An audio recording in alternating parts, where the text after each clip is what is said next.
Yahweh spoke to Moses in the wilderness of Sinai, in the tent of meeting, on the first day of the second month, in the second year after they had come out of the land of Egypt, saying, Take a census of all the congregation of the children of Israel, by their families, by their fathers' houses, according to the number of the names, every male, one by one.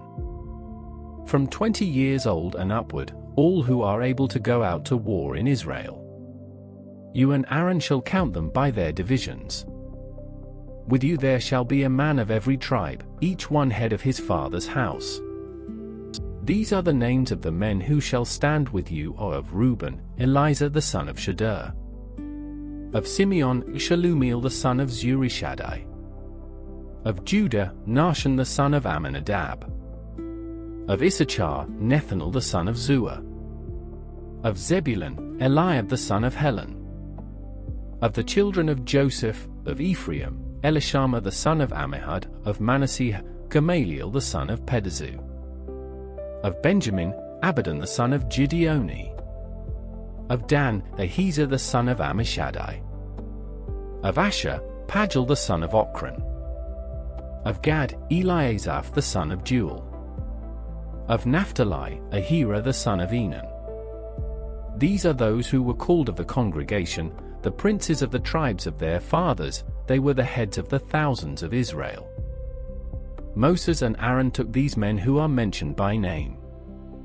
They assembled all the congregation together on the first day of the second month, and they declared their ancestry by their families, by their fathers' houses, according to the number of the names, from 20 years old and upward, one by one. As Yahweh commanded Moses, so he counted them in the wilderness of Sinai. The children of Reuben, Israel's firstborn, their generations, by their families, by their fathers' houses, according to the number of the names, one by one, every male from 20 years old and upward, all who were able to go out to war. Those who were counted of them, of the tribe of Reuben, were 46,500. Of the children of Simeon, their generations, by their families, by their fathers' houses, those who were counted of it, according to the number of the names, one by one, every male from 20 years old and upward, all who were able to go out to war. Those who were counted of them, of the tribe of Simeon, were 59,300. Of the children of Gad, their generations, by their families, by their fathers' houses, according to the number of the names, from 20 years old and upward, all who were able to go out to war. Those who were counted of them, of the tribe of Gad, were 45,650. Of the children of Judah, their generations, by their families, by their fathers' houses, according to the number of the names, from 20 years old and upward, all who were able to go out to war. Those who were counted of them, of the tribe of Judah, were 74,600. Of the children of Issachar, their generations, by their families, by their fathers' houses, according to the number of the names, from 20 years old and upward, all who were able to go out to war. Those who were counted of them, of the tribe of Issachar, were 54,400. Of the children of Zebulun, their generations, by their families, by their fathers' houses, according to the number of the names, from 20 years old and upward, all who were able to go out to war. Those who were counted of them, of the tribe of Zebulun, were 57,400. Of the children of Joseph, of the children of Ephraim, their generations, by their families, by their fathers' houses, according to the number of the names, from 20 years old and upward, all who were able to go out to war. Those who were counted of them, of the tribe of Ephraim, were 40,500. Of the children of Manasseh, their generations, by their families, by their fathers' houses, according to the number of the names, from 20 years old and upward, all who were able to go out to war. Those who were counted of them, of the tribe of Manasseh, were 32,200. Of the children of Benjamin, their generations, by their families, by their fathers' houses, according to the number of the names, from 20 years old and upward, all who were able to go out to war. Those who were counted of them, of the tribe of Benjamin, were 35,400. Of the children of Dan, their generations, by their families, by their fathers' houses, according to the number of the names, from 20 years old and upward, all who were able to go out to war. Those who were counted of them, of the tribe of Dan, were 62,700. Of the children of Asher, their generations, by their families, by their fathers' houses, according to the number of the names, from 20 years old and upward, all who were able to go out to war. Those who were counted of them, of the tribe of Asher, were 41,500. Of the children of Naphtali, their generations, by their families, by their fathers' houses, according to the number of the names, from 20 years old and upward, all who were able to go out to war. Those who were counted of them, of the tribe of Naphtali, were 53,400. These are those who were counted, whom Moses and Aaron counted, and the 12 men who were princes of Israel, each one for his father's house. So all those who were counted of the children of Israel by their fathers' houses, from 20 years old and upward, all who were able to go out to war in Israel. All those who were counted were 603,550. But the Levites after the tribe of their fathers were not counted among them. For Yahweh spoke to Moses, saying, "Only the tribe of Levi you shall not count, neither shall you take a census of them among the children of Israel. But appoint the Levites over the tabernacle of the testimony, and over all its furnishings, and over all that belongs to it. They shall carry the tabernacle and all its furnishings, and they shall take care of it, and shall encamp around it. When the tabernacle is to move, the Levites shall take it down, and when the tabernacle is to be set up, the Levites shall set it up. The stranger who comes near shall be put to death. The children of Israel shall pitch their tents, every man by his own camp, and every man by his own standard, according to their divisions. But the Levites shall encamp around the tabernacle of the testimony, that there may be no wrath on the congregation of the children of Israel. The Levites shall be responsible for the tabernacle of the testimony." Thus the children of Israel did. According to all that Yahweh commanded Moses, so they did. Yahweh spoke to Moses and to Aaron, saying, "The children of Israel shall encamp every man by his own standard, with the banners of their fathers' houses. They shall encamp around the tent of meeting at a distance from it. Those who encamp on the east side toward the sunrise shall be of the standard of the camp of Judah, according to their divisions. The prince of the children of Judah shall be Nahshon the son of Amminadab. His division, and those who were counted of them, were 74,600. Those who encamp next to him shall be the tribe of Issachar. The prince of the children of Issachar shall be Nethanel the son of Zuar. His division, and those who were counted of it, were 54,400. The tribe of Zebulun, the prince of the children of Zebulun shall be Eliab the son of Helon. His division, and those who were counted of it, were 57,400. All who were counted of the camp of Judah were 186,400, according to their divisions. They shall set out first. On the south side shall be the standard of the camp of Reuben according to their divisions. The prince of the children of Reuben shall be Elizur the son of Shedeur. His division, and those who were counted of it, were 46,500. Those who encamp next to him shall be the tribe of Simeon. The prince of the children of Simeon shall be Shelumiel the son of Zurishaddai. His division, and those who were counted of them, were 59,300. The tribe of Gad, the prince of the children of Gad shall be Eliasaph the son of Royal. His division, and those who were counted of them, were 45,650. All who were counted of the camp of Reuben were 151,450, according to their armies. They shall set out second. Then the tent of meeting shall set out, with the camp of the Levites in the middle of the camps. As they encamp, so shall they set out, every man in his place, by their standards. On the west side shall be the standard of the camp of Ephraim according to their divisions.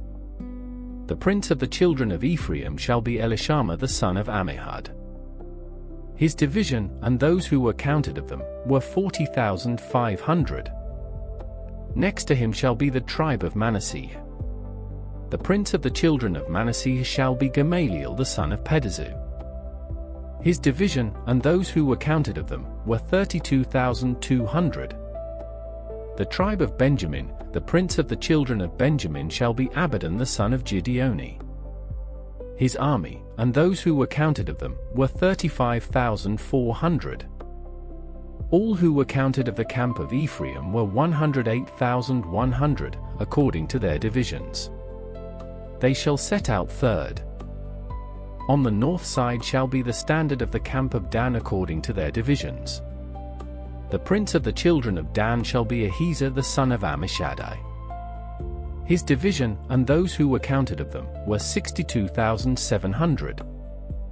Those who encamp next to him shall be the tribe of Asher.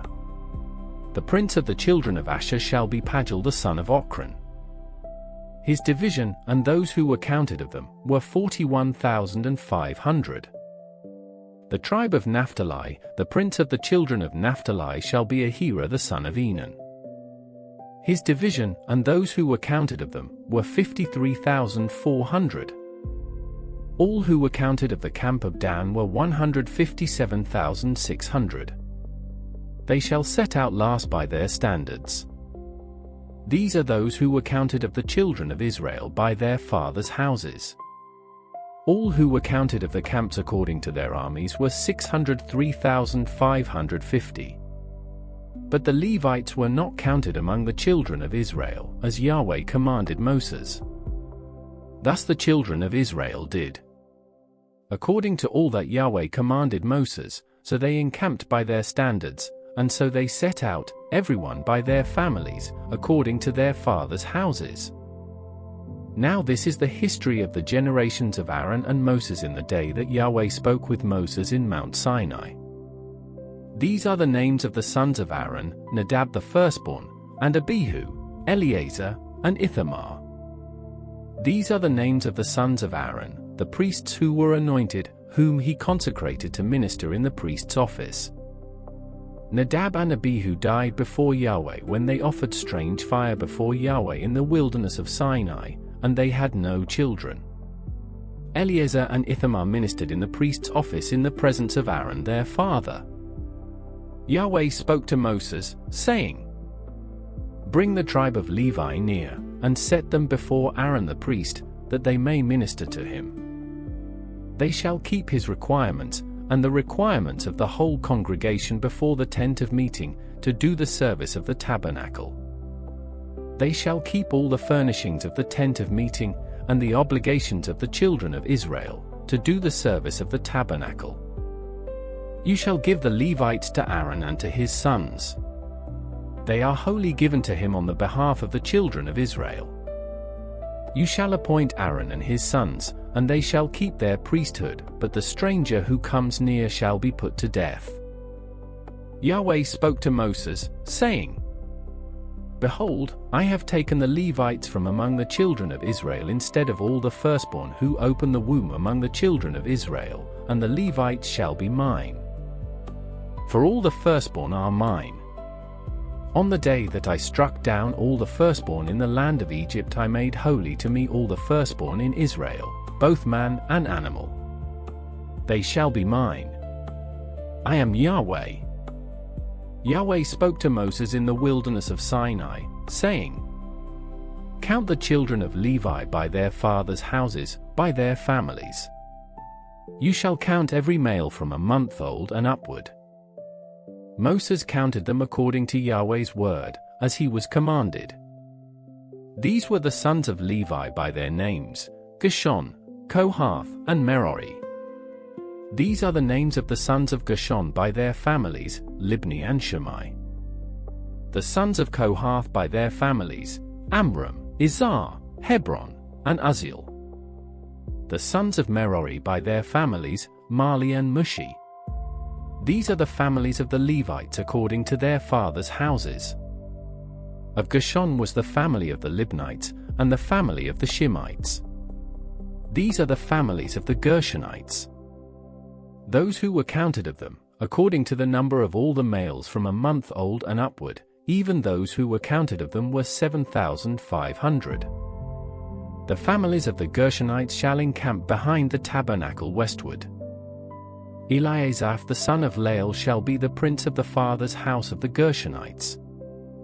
The duty of the sons of Gershon in the tent of meeting shall be the tabernacle, the tent, its covering, the screen for the door of the tent of meeting.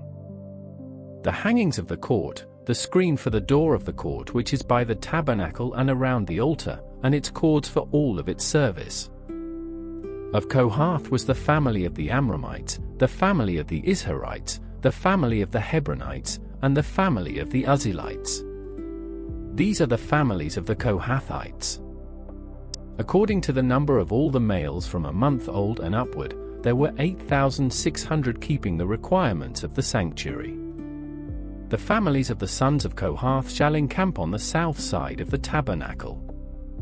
The prince of the father's house of the families of the Kohathites shall be Elizaphan the son of Uzziel. Their duty shall be the ark, the table, the lampstand, the altars, the vessels of the sanctuary with which they minister, the screen, and all its service. Eleazar the son of Aaron the priest shall be prince of the princes of the Levites, with the oversight of those who keep the requirements of the sanctuary. Of Merari was the family of the Mahlites and the family of the Mushites. These are the families of Merari. Those who were counted of them, according to the number of all the males from a month old and upward, were 6,200. The prince of the father's house of the families of Merari was Zuriel the son of Abihail. They shall encamp on the north side of the tabernacle. The appointed duty of the sons of Merari shall be the tabernacle's boards, its bars, its pillars, its sockets, all its instruments, all its service. The pillars of the court around it, their sockets, their pins, and their cords. Those who encamp before the tabernacle eastward, in front of the tent of meeting toward the sunrise, shall be Moses, and Aaron and his sons, keeping the requirements of the sanctuary for the duty of the children of Israel. The outsider who comes near shall be put to death. All who were counted of the Levites, whom Moses and Aaron counted at the commandment of Yahweh, by their families, all the males from a month old and upward, were 22,000. Yahweh said to Moses, "Count all the firstborn males of the children of Israel from a month old and upward, and take the number of their names.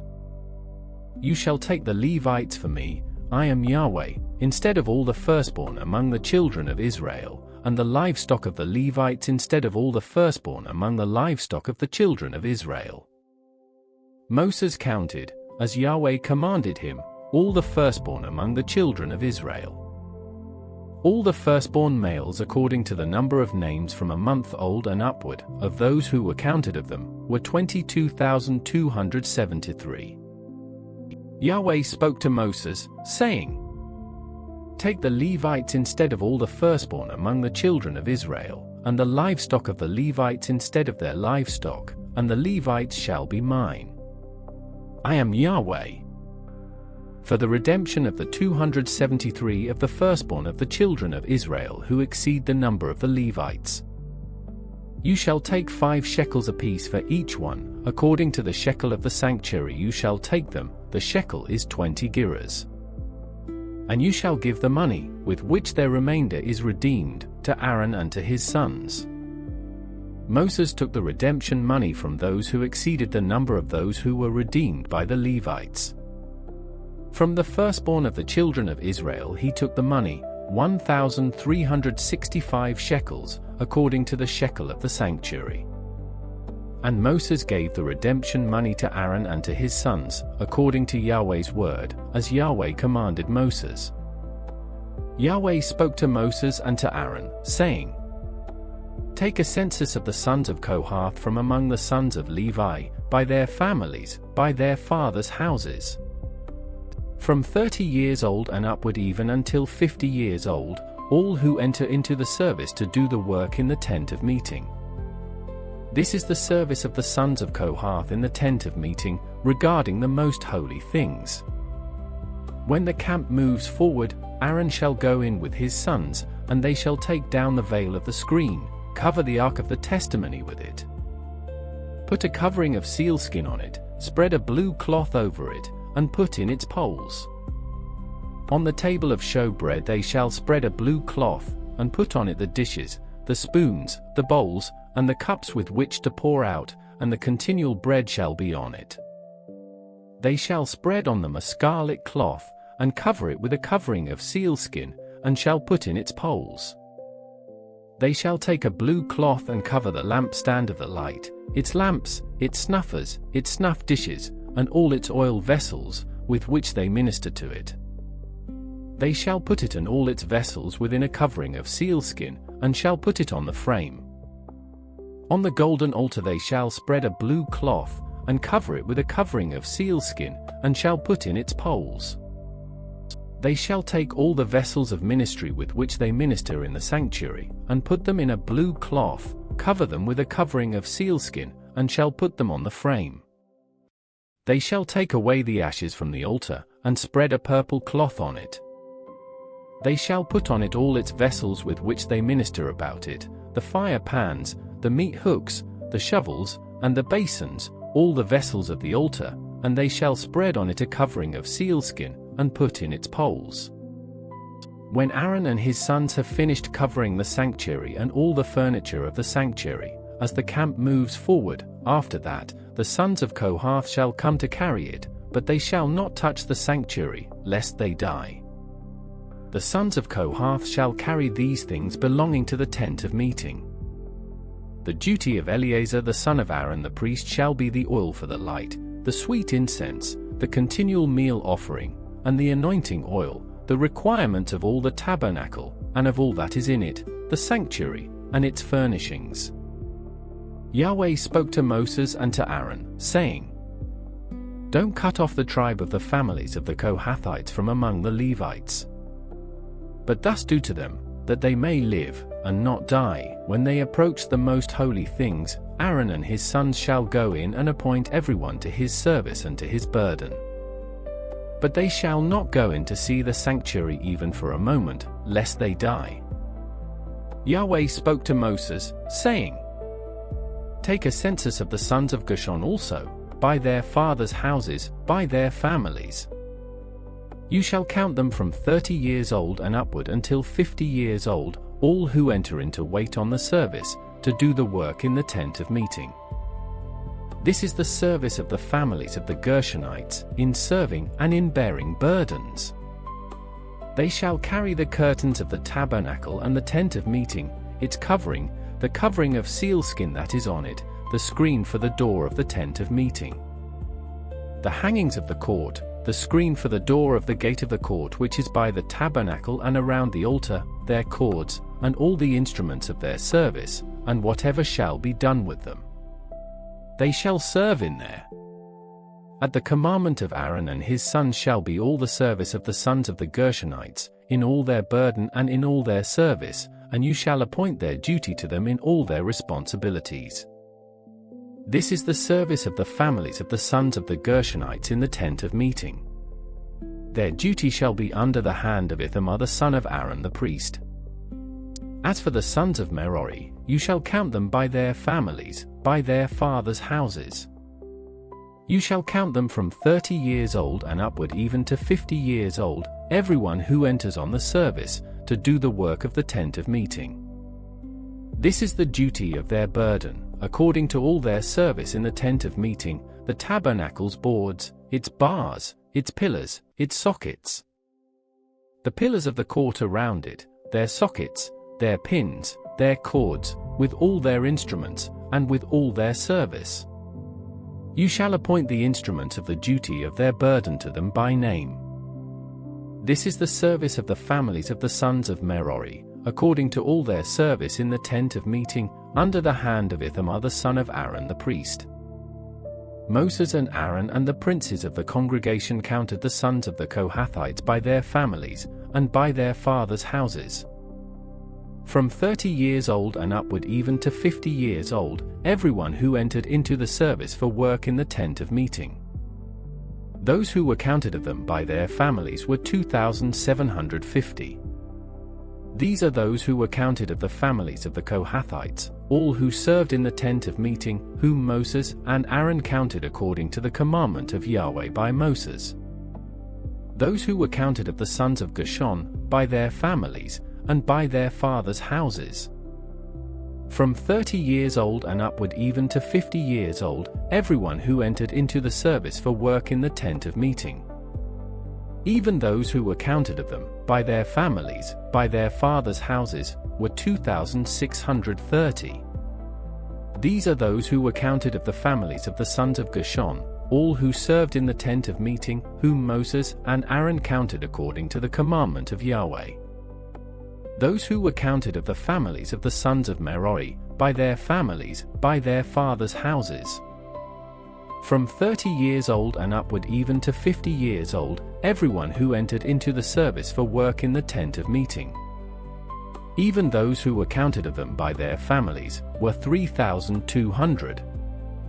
These are those who were counted of the families of the sons of Merari, whom Moses and Aaron counted according to the commandment of Yahweh by Moses.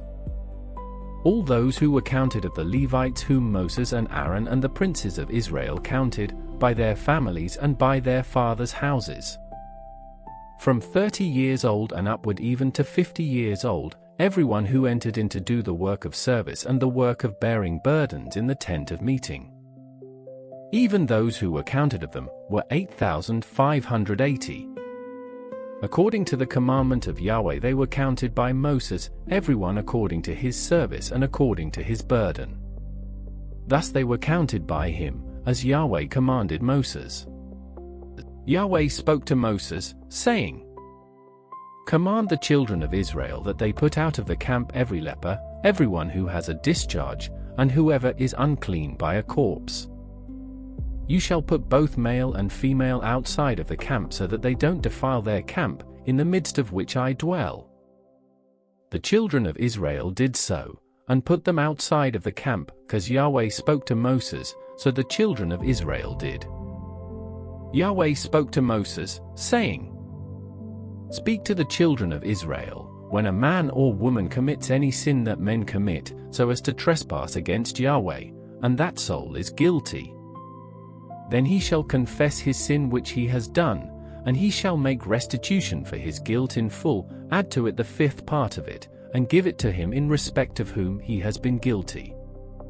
But if the man has no kinsman to whom restitution may be made for the guilt, the restitution for guilt which is made to Yahweh shall be the priest's, in addition to the ram of the atonement, by which atonement shall be made for him.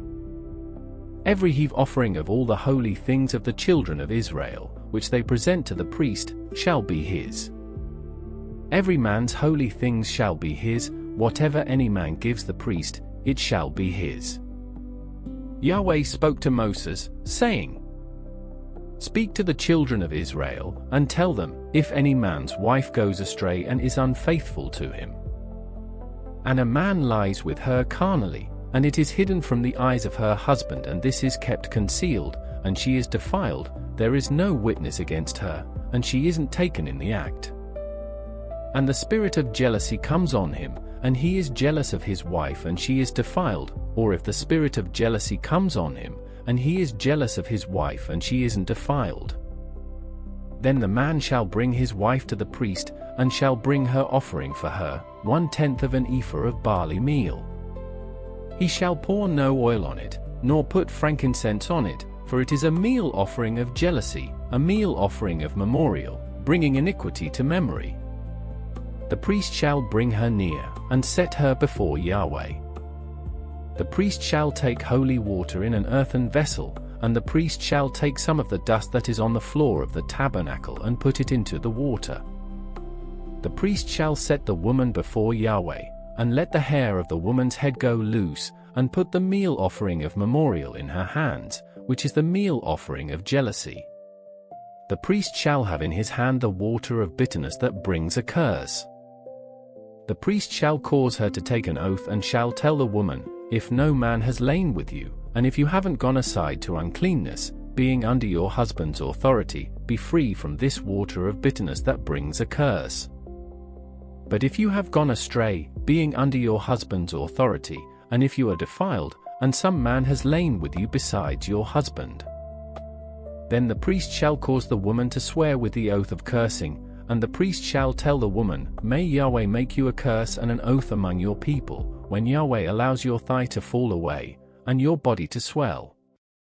And this water that brings a curse will go into your bowels, and make your body swell, and your thigh fall away. The woman shall say, Amen, Amen. The priest shall write these curses in a book, and he shall wipe them into the water of bitterness. He shall make the woman drink the water of bitterness that causes the curse, and the water that causes the curse shall enter into her and become bitter. The priest shall take the meal offering of jealousy out of the woman's hand, and shall wave the meal offering before Yahweh, and bring it to the altar. The priest shall take a handful of the meal offering, as its memorial portion, and burn it on the altar, and afterward shall make the woman drink the water. When he has made her drink the water, then it shall happen, if she is defiled and has committed a trespass against her husband, that the water that causes the curse will enter into her and become bitter, and her body will swell, and her thigh will fall away, and the woman will be a curse among her people. If the woman isn't defiled, but is clean, then she shall be free, and shall conceive offspring. This is the law of jealousy, when a wife, being under her husband, goes astray, and is defiled. Or when the spirit of jealousy comes on a man, and he is jealous of his wife, then he shall set the woman before Yahweh, and the priest shall execute on her all this law. The man shall be free from iniquity, and that woman shall bear her iniquity. Yahweh spoke to Moses, saying, Speak to the children of Israel, and tell them, when either man or woman shall make a special vow, the vow of a Nazirite, to separate himself to Yahweh. He shall separate himself from wine and strong drink. He shall drink no vinegar of wine, or vinegar of fermented drink, neither shall he drink any juice of grapes, nor eat fresh grapes or dried. All the days of his separation he shall eat nothing that is made of the grapevine, from the seeds even to the skins. All the days of his vow of separation no razor shall come on his head, until the days are fulfilled in which he separates himself to Yahweh. He shall be holy. He shall let the locks of the hair of his head grow long. All the days that he separates himself to Yahweh he shall not go near a dead body. He shall not make himself unclean for his father, or for his mother, for his brother, or for his sister, when they die, because his separation to God is on his head. All the days of his separation he is holy to Yahweh. If any man dies very suddenly beside him, and he defiles the head of his separation, then he shall shave his head in the day of his cleansing. On the 7th day he shall shave it. On the 8th day he shall bring 2 turtle doves or 2 young pigeons to the priest, to the door of the tent of meeting. The priest shall offer one for a sin offering, and the other for a burnt offering, and make atonement for him, because he sinned by reason of the dead, and shall make his head holy that same day. He shall separate to Yahweh the days of his separation, and shall bring a male lamb a year old for a trespass offering, but the former days shall be void, because his separation was defiled. This is the law of the Nazirite. When the days of his separation are fulfilled, he shall be brought to the door of the tent of meeting. And he shall offer his offering to Yahweh, 1 male lamb a year old without defect for a burnt offering, 1 ewe lamb a year old without defect for a sin offering, 1 ram without defect for peace offerings. A basket of unleavened bread, cakes of fine flour mixed with oil, and unleavened wafers anointed with oil with their meal offering and their drink offerings. The priest shall present them before Yahweh, and shall offer his sin offering and his burnt offering. He shall offer the ram for a sacrifice of peace offerings to Yahweh, with a basket of unleavened bread. The priest shall offer also its meal offering and its drink offering. The Nazirite shall shave the head of his separation at the door of the tent of meeting, take the hair of the head of his separation, and put it on the fire which is under the sacrifice of peace offerings. The priest shall take the boiled shoulder of the ram, 1 unleavened cake out of the basket, and 1 unleavened wafer, and shall put them on the hands of the Nazirite after he has shaved the head of his separation. And the priest shall wave them for a wave offering before Yahweh. They are holy for the priest, together with the breast that is waved and the thigh that is offered. After that the Nazirite may drink wine. This is the law of the Nazirite who vows and of his offering to Yahweh for his separation, in addition to that which he is able to afford. According to his vow which he vows, so he must do after the law of his separation. Yahweh spoke to Moses, saying, Speak to Aaron and to his sons, saying, This is how you shall bless the children of Israel. You shall tell them, Yahweh bless you, and keep you. Yahweh make his face to shine on you, and be gracious to you. Yahweh lift up his face toward you, and give you peace. So they shall put my name on the children of Israel, and I will bless them. On the day that Moses had finished setting up the tabernacle, and had anointed it and sanctified it with all its furniture, and the altar with all its vessels, and had anointed and sanctified them, the princes of Israel, the heads of their fathers' houses, offered. These were the princes of the tribes. These are they who were over those who were counted. And they brought their offering before Yahweh, 6 covered wagons and 12 oxen per wagon for every 2 of the princes, and for each one an ox. They presented them before the tabernacle. Yahweh spoke to Moses, saying, Accept these from them, that they may be used in doing the service of the tent of meeting, and you shall give them to the Levites, to every man according to his service. Moses took the wagons and the oxen, and gave them to the Levites. He gave 2 wagons and 4 oxen to the sons of Gershon, according to their service. He gave 4 wagons and 8 oxen to the sons of Merari, according to their service, under the direction of Ithamar the son of Aaron the priest. But to the sons of Kohath he gave none, because the service of the sanctuary belonged to them, they carried it on their shoulders. The princes gave offerings for the dedication of the altar in the day that it was anointed. The princes gave their offerings before the altar. Yahweh said to Moses, They shall offer their offering, each prince on his day, for the dedication of the altar. He who offered his offering the first day was Nahshon the son of Amminadab, of the tribe of Judah. And his offering was 1 silver platter, the weight of which was 130 shekels, 1 silver bowl of 70 shekels, according to the shekel of the sanctuary, both of them full of fine flour mixed with oil for a meal offering. 1 golden ladle of 10 shekels, full of incense. 1 young bull, 1 ram, 1 male lamb a year old, for a burnt offering. 1 male goat for a sin offering. And for the sacrifice of peace offerings, 2 head of cattle, 5 rams, 5 male goats, and 5 male lambs a year old. This was the offering of Nahshon the son of Amminadab. On the 2nd day Nethanel the son of Zuar, prince of Issachar, gave his offering. He offered for his offering 1 silver platter, the weight of which was 130 shekels, 1 silver bowl of 70 shekels, according to the shekel of the sanctuary, both of them full of fine flour mixed with oil for a meal offering. 1 golden ladle of 10 shekels, full of incense. 1 young bull, 1 ram, 1 male lamb a year old, for a burnt offering. 1 male goat for a sin offering. And for the sacrifice of peace offerings, 2 head of cattle, 5 rams, 5 male goats, 5 male lambs a year old. This was the offering of Nethanel the son of Zuar. On the 3rd day Eliab the son of Helon, prince of the children of Zebulun, gave his offering, 1 silver platter, the weight of which was 130 shekels, 1 silver bowl of 70 shekels, according to the shekel of the sanctuary, both of them full of fine flour mixed with oil for a meal offering. 1 golden ladle of 10 shekels, full of incense. 1 young bull, 1 ram, 1 male lamb a year old, for a burnt offering.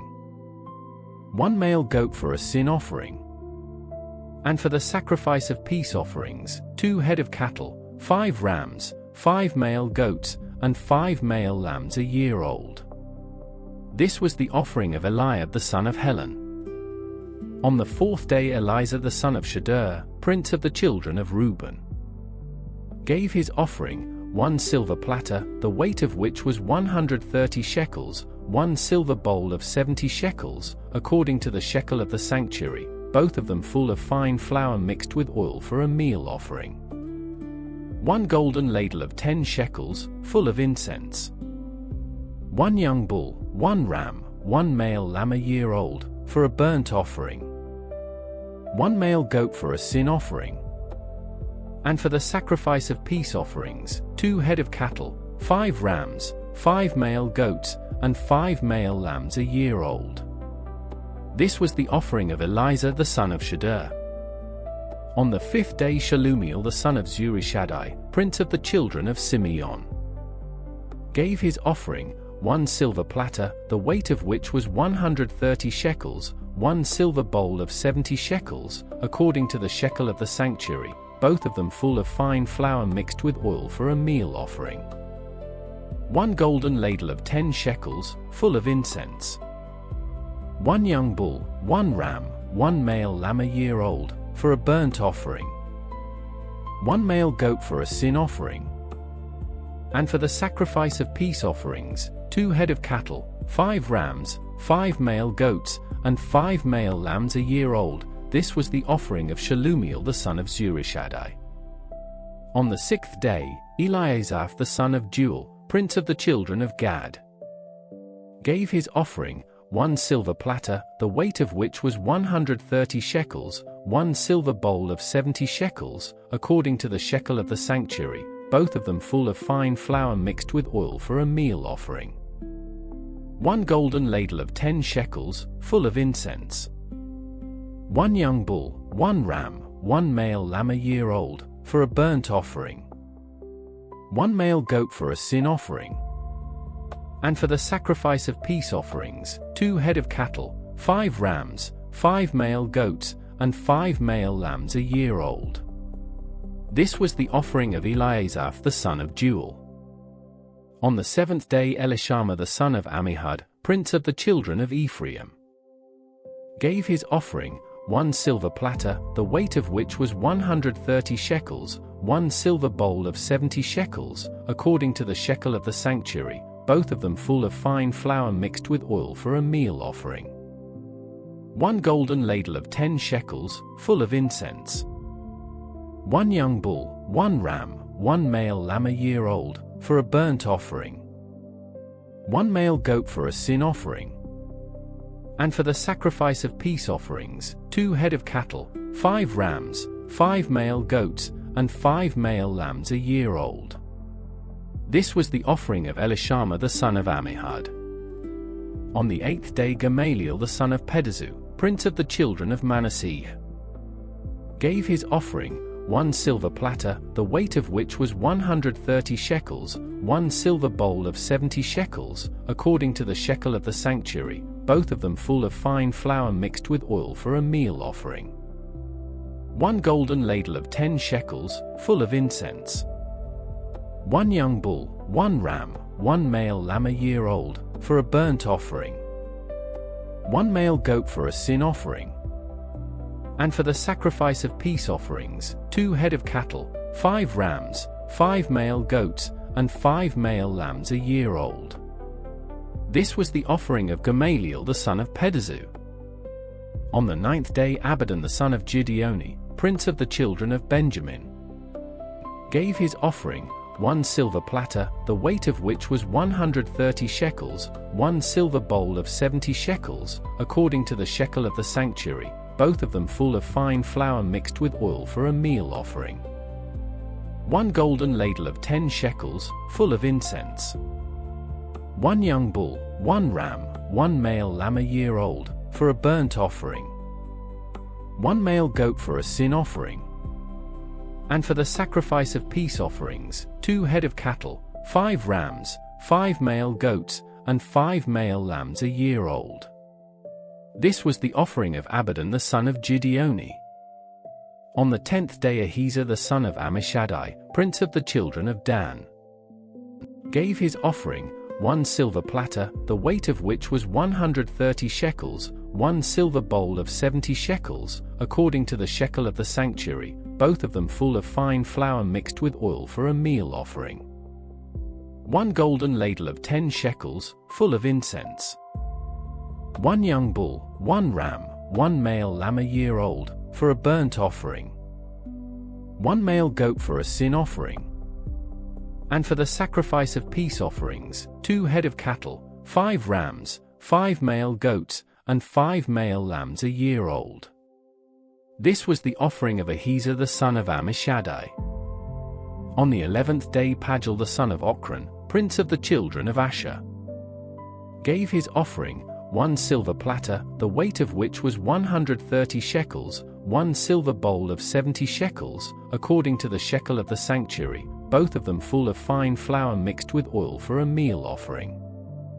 1 golden ladle of 10 shekels, full of incense. 1 young bull, 1 ram, 1 male lamb a year old, for a burnt offering. 1 male goat for a sin offering. And for the sacrifice of peace offerings, 2 head of cattle, 5 rams, 5 male goats, and 5 male lambs a year old. This was the offering of Pagel the son of Ochran.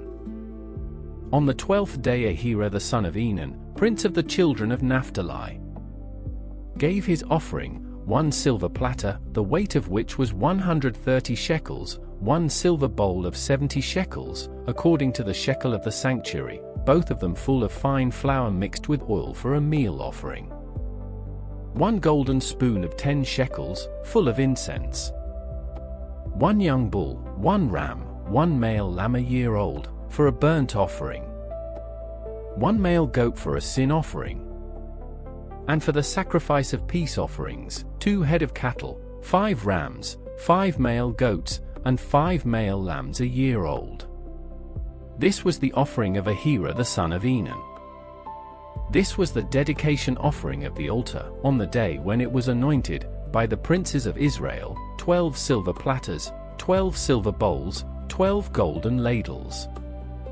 Each silver platter weighing 130 shekels, and each bowl 70, all the silver of the vessels 2,400 shekels, according to the shekel of the sanctuary. The 12 golden ladles, full of incense, weighing 10 shekels apiece, according to the shekel of the sanctuary, all the gold of the ladles weighed 120 shekels. All the cattle for the burnt offering 12 bulls, the rams 12, the male lambs a year old 12, and their meal offering, and 12 male goats for a sin offering. And all the cattle for the sacrifice of peace offerings, 24 bulls, 60 rams, 60 male goats, and 60 male lambs a year old. This was the dedication offering of the altar, after it was anointed. When Moses went into the tent of meeting to speak with Yahweh, he heard his voice speaking to him from above the mercy seat that was on the ark of the testimony, from between the 2 cherubim, and he spoke to him. Yahweh spoke to Moses, saying, "Speak to Aaron, and tell him, when you light the lamps, the 7 lamps shall give light in front of the lampstand." Aaron did so. He lit its lamps to light the area in front of the lampstand, as Yahweh commanded Moses. This was the workmanship of the lampstand, beaten work of gold. From its base to its flowers, it was beaten work. He made the lampstand according to the pattern which Yahweh had shown Moses.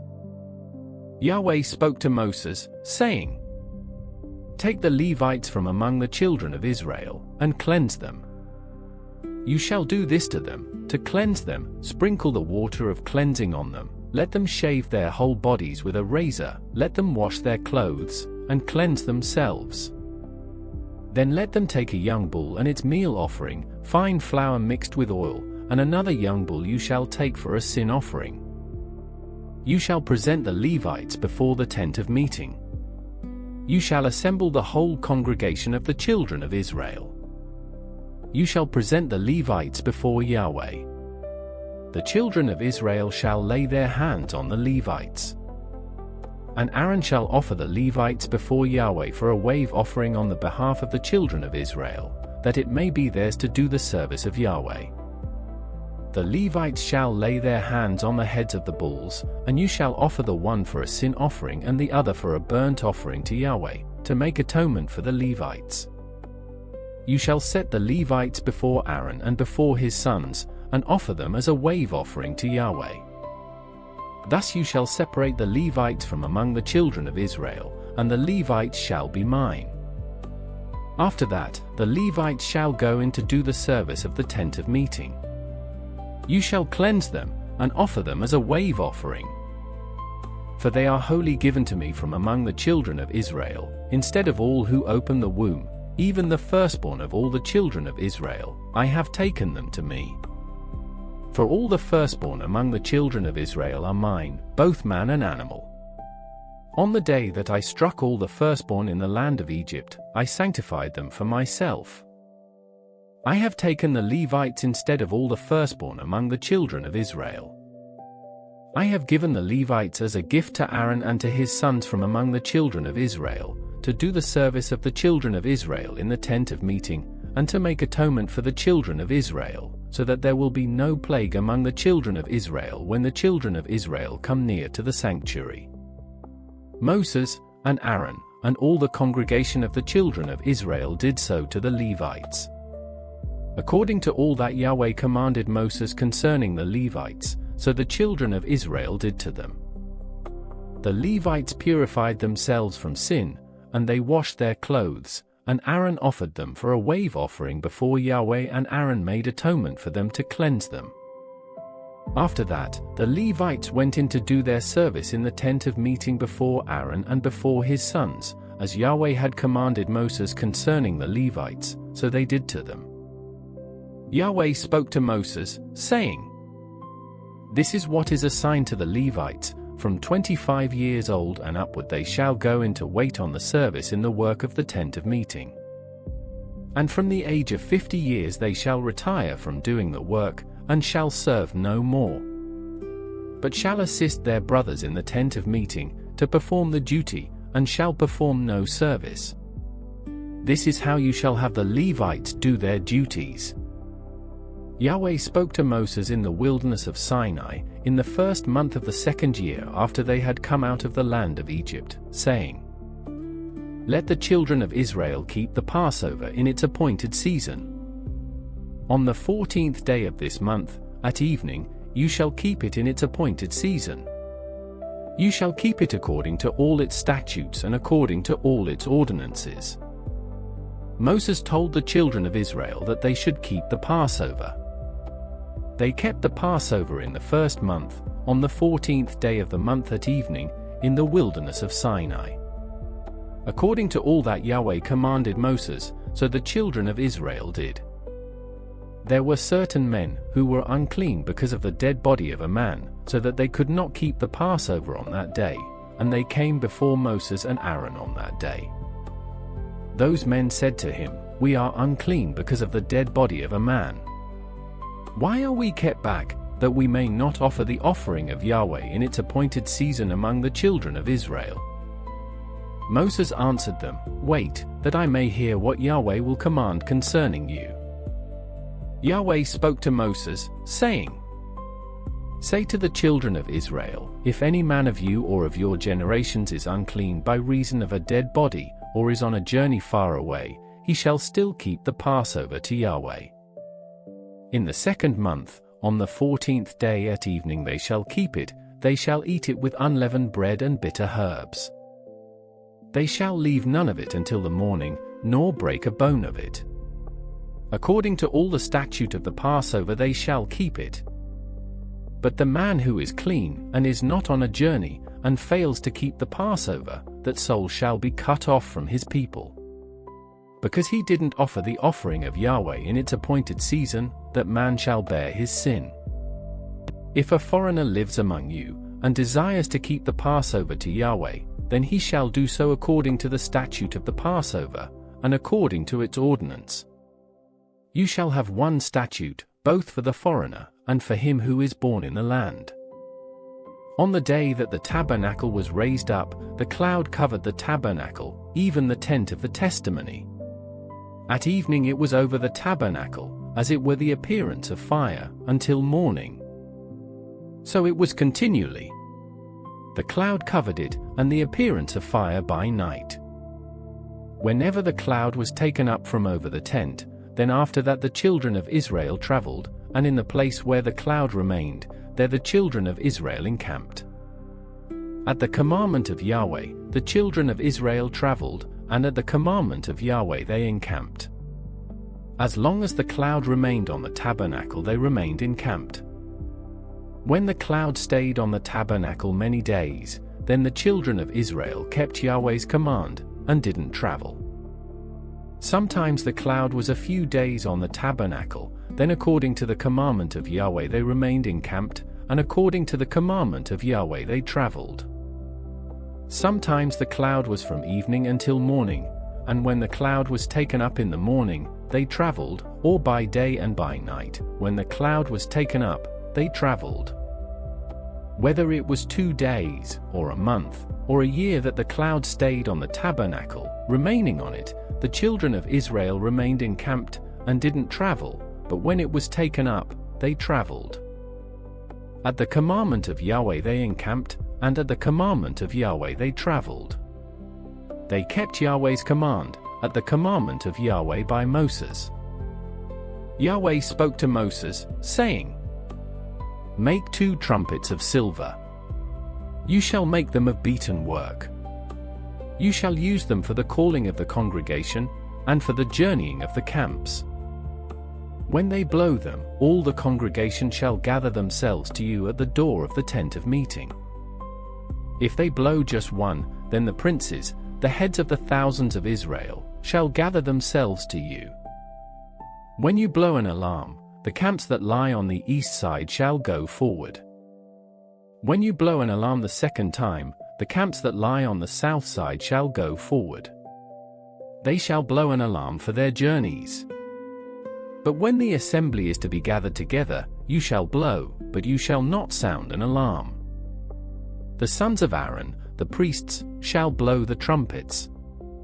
This shall be to you for a statute forever throughout your generations.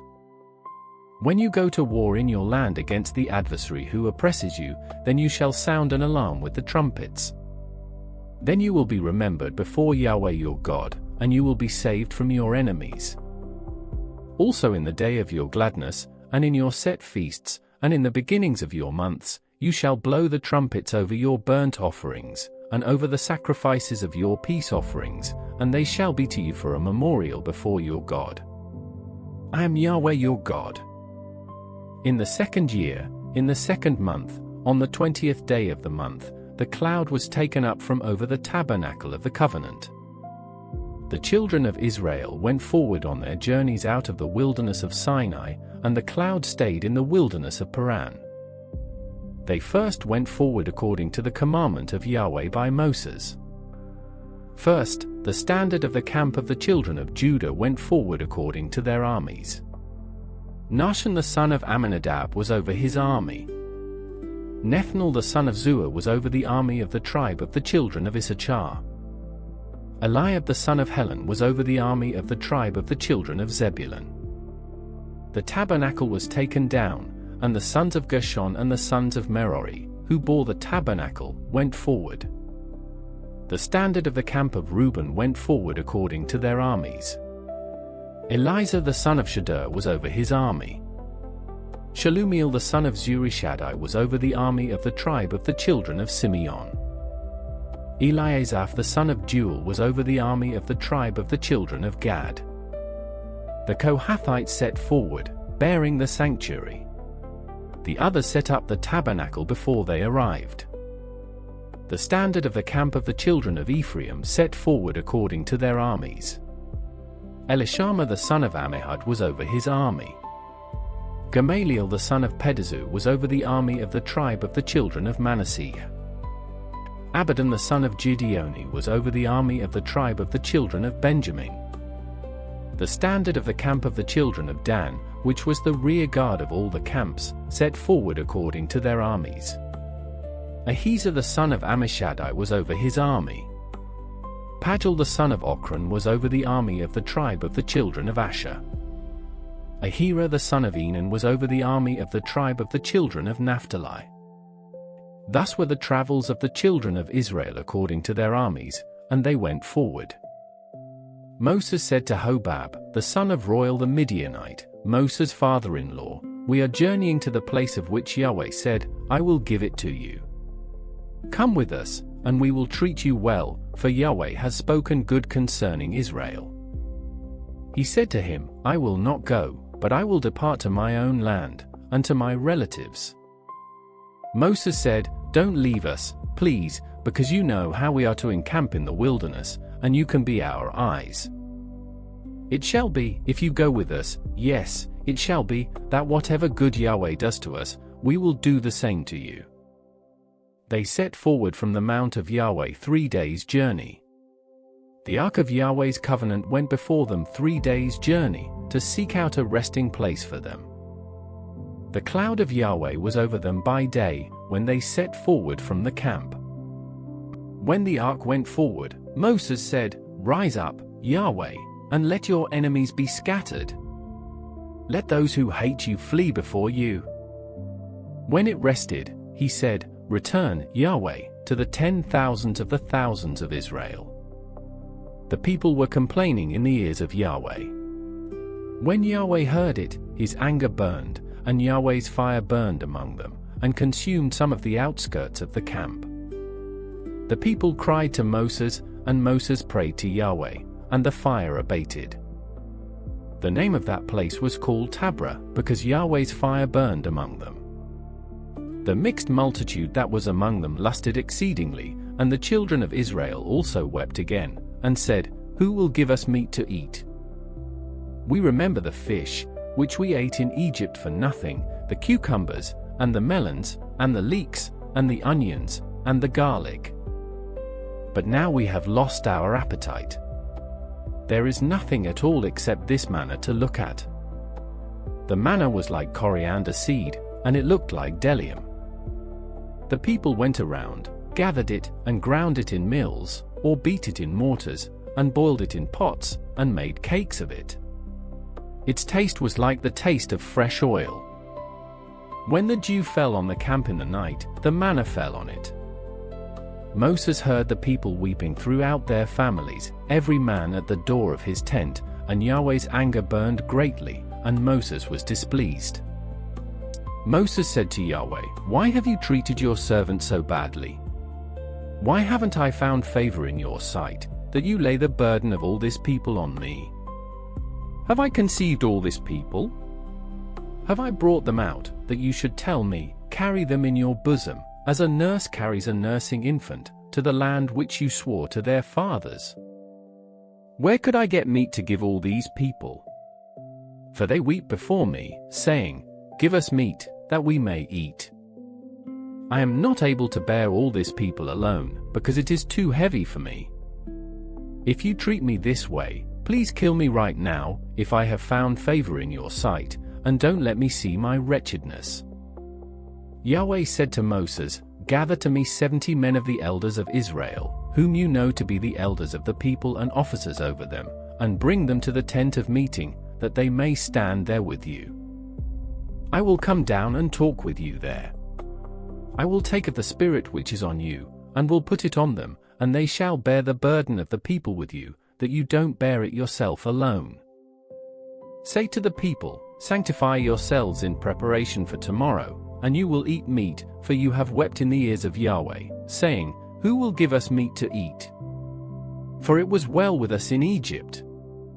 Therefore Yahweh will give you meat, and you will eat. You will not eat just 1 day, or 2 days, or 5 days, or 10 days, or 20 days, but a whole month, until it comes out at your nostrils, and it is loathsome to you, because you have rejected Yahweh who is among you, and have wept before him, saying, Why did we come out of Egypt? Moses said, The people, among whom I am, are 600,000 men on foot, and you have said, I will give them meat, that they may eat a whole month. Shall flocks and herds be slaughtered for them, to be sufficient for them? Shall all the fish of the sea be gathered together for them, to be sufficient for them? Yahweh said to Moses, Has Yahweh's hand grown short? Now you will see whether my word will happen to you or not. Moses went out and told the people Yahweh's words, and he gathered 70 men of the elders of the people, and set them around the tent. Yahweh came down in the cloud, and spoke to him, and took of the Spirit that was on him, and put it on the 70 elders. When the Spirit rested on them, they prophesied, but they did so no more. But 2 men remained in the camp. The name of one was Eld, and the name of the other Medad, and the Spirit rested on them. They were of those who were written, but had not gone out to the tent, and they prophesied in the camp. A young man ran, and told Moses, and said, Eld and Medad are prophesying in the camp. Joshua the son of Nun, the servant of Moses, one of his chosen men, answered, My lord Moses, forbid them. Moses said to him, Are you jealous for my sake? I wish that all Yahweh's people were prophets, that Yahweh would put his Spirit on them. Moses went into the camp, he and the elders of Israel. A wind from Yahweh went out and brought quails from the sea, and let them fall by the camp, about a day's journey on this side, and a day's journey on the other side, around the camp, and about 2 cubits above the surface of the earth. The people rose up all that day, and all of that night, and all the next day, and gathered the quails. He who gathered least gathered 10 homers, and they spread them all out for themselves around the camp.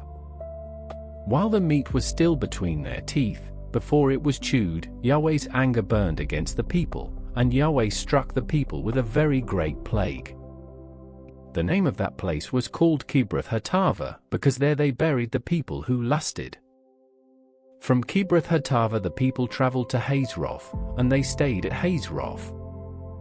Miriam and Aaron spoke against Moses because of the Cushite woman whom he had married, for he had married a Cushite woman.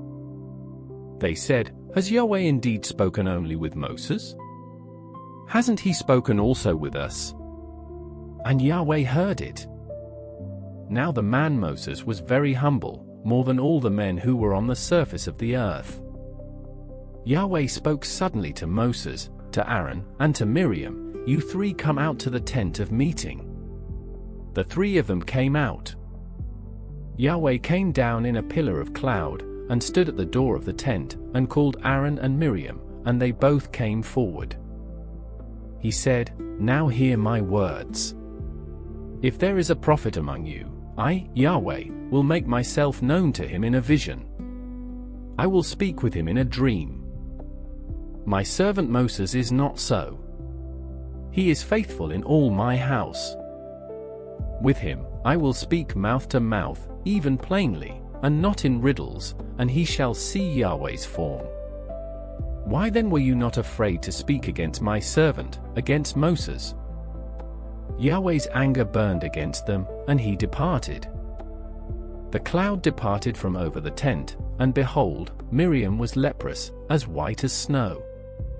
Aaron looked at Miriam, and behold, she was leprous. Aaron said to Moses, Oh, my Lord, please don't count this sin against us, in which we have done foolishly, and in which we have sinned. Let her not, I pray, be as one dead, of whom the flesh is half consumed when he comes out of his mother's womb. Moses cried to Yahweh, saying, Heal her, God, I beg you. Yahweh said to Moses, If her father had but spit in her face, shouldn't she be ashamed 7 days? Let her be shut up outside of the camp 7 days, and after that she shall be brought in again. Miriam was shut up outside of the camp 7 days, and the people didn't travel until Miriam was brought in again. Afterward the people traveled from Hazeroth, and encamped in the wilderness of Paran. Yahweh spoke to Moses, saying, "Send men, that they may spy out the land of Canaan, which I give to the children of Israel. Of every tribe of their fathers, you shall send a man, every one a prince among them." Moses sent them from the wilderness of Paran according to the commandment of Yahweh. All of them were men who were heads of the children of Israel.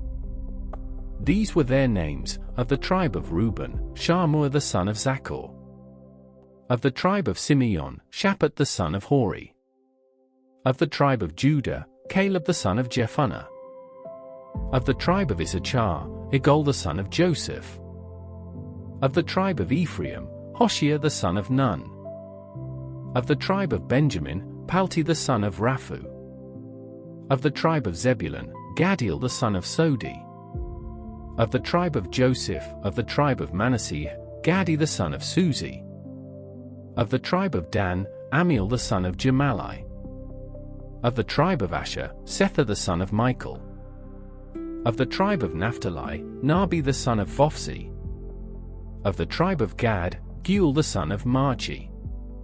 These are the names of the men whom Moses sent to spy out the land. Moses called Hoshea the son of Nun Joshua. Moses sent them to spy out the land of Canaan, and said to them, "Go up this way by the south, and go up into the hill country. See the land, what it is, and the people who dwell therein, whether they are strong or weak, whether they are few or many. And what the land is that they dwell in, whether it is good or bad, and what cities they are that they dwell in, whether in camps, or in strongholds. And what the land is, whether it is fertile or poor, whether there is wood therein, or not. Be courageous, and bring some of the fruit of the land." Now the time was the time of the first ripe grapes. So they went up, and spied out the land from the wilderness of Zin to Rehob, to the entrance of Hamath. They went up by the south, and came to Hebron, and Ahiman, Sheshai, and Talmai, the children of Anak, were there. Now Hebron was built 7 years before Zoan in Egypt. They came to the valley of Eshcol, and cut down from there a branch with one cluster of grapes, and they bore it on a staff between two. They also brought some of the pomegranates and figs. That place was called the valley of Eshcol, because of the cluster which the children of Israel cut down from there. They returned from spying out the land at the end of 40 days. They went and came to Moses, to Aaron, and to all the congregation of the children of Israel, to the wilderness of Paran, to Kadesh, and brought back word to them and to all the congregation. They showed them the fruit of the land. They told him, and said, "We came to the land where you sent us. Surely it flows with milk and honey, and this is its fruit. However, the people who dwell in the land are strong, and the cities are fortified and very large.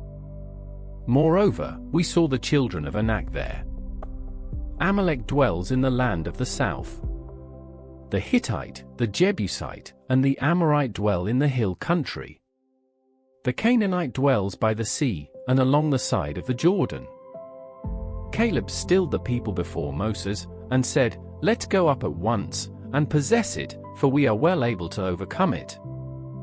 But the men who went up with him said, "We aren't able to go up against the people, for they are stronger than we." They brought up an evil report of the land which they had spied out to the children of Israel, saying, "The land, through which we have gone to spy it out, is a land that eats up its inhabitants, and all the people who we saw in it are men of great stature. There we saw the Nephilim, the sons of Anak, who come from the Nephilim. We were in our own sight as grasshoppers, and so we were in their sight." All the congregation lifted up their voice, and cried, and the people wept that night. All the children of Israel murmured against Moses and against Aaron. The whole congregation said to them, "We wish that we had died in the land of Egypt, or that we had died in this wilderness.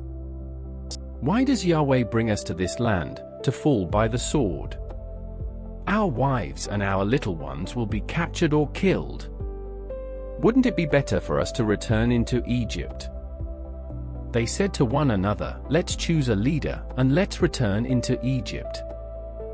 Then Moses and Aaron fell on their faces before all the assembly of the congregation of the children of Israel. Joshua the son of Nun and Caleb the son of Jephunneh, who were of those who spied out the land, tore their clothes.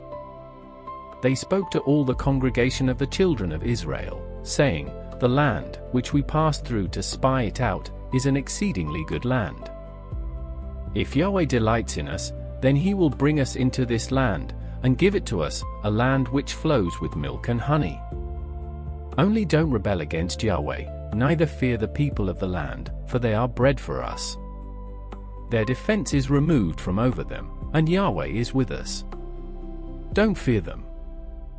But all the congregation threatened to stone them with stones. Yahweh's glory appeared in the tent of meeting to all the children of Israel. Yahweh said to Moses, "How long will this people despise me? And how long will they not believe in me, for all the signs which I have worked among them? I will strike them with the pestilence, and disinherit them, and will make of you a nation greater and mightier than they." Moses said to Yahweh, "Then the Egyptians will hear it, for you brought up this people in your might from among them. They will tell it to the inhabitants of this land. They have heard that you Yahweh are among this people, for you Yahweh are seen face to face, and your cloud stands over them, and you go before them, in a pillar of cloud by day, and in a pillar of fire by night. Now if you killed this people as one man, then the nations which have heard the fame of you will speak, saying, 'Because Yahweh was not able to bring this people into the land which he swore to them, therefore he has slain them in the wilderness. Now please let the power of the Lord be great, according as you have spoken, saying, Yahweh is slow to anger, and abundant in loving kindness, forgiving iniquity and disobedience, and he will by no means clear the guilty, visiting the iniquity of the fathers on the children, on the third and on the fourth generation. Please pardon the iniquity of this people according to the greatness of your loving kindness, and just as you have forgiven this people, from Egypt even until now.' Yahweh said, 'I have pardoned according to your word. But in very deed, as I live, and as all the earth shall be filled with Yahweh's glory. Because all those men who have seen my glory, and my signs, which I worked in Egypt and in the wilderness, yet have tempted me these 10 times, and have not listened to my voice. Surely they shall not see the land which I swore to their fathers, neither shall any of those who despised me see it. But my servant Caleb, because he had another spirit with him, and has followed me fully, him I will bring into the land into which he went. His offspring shall possess it. Since the Amalekite and the Canaanite dwell in the valley, tomorrow turn and go into the wilderness by the way to the Red Sea.' Yahweh spoke to Moses and to Aaron, saying, 'How long shall I bear with this evil congregation that complain against me? I have heard the complaints of the children of Israel, which they complain against me. Tell them, as I live, says Yahweh, surely as you have spoken in my ears, so I will do to you. Your dead bodies shall fall in this wilderness, and all who were counted of you, according to your whole number, from 20 years old and upward, who have complained against me. Surely you shall not come into the land concerning which I swore that I would make you dwell therein, except Caleb the son of Jephunneh, and Joshua the son of Nun. But I will bring your little ones that you said should be captured or killed in, and they shall know the land which you have rejected.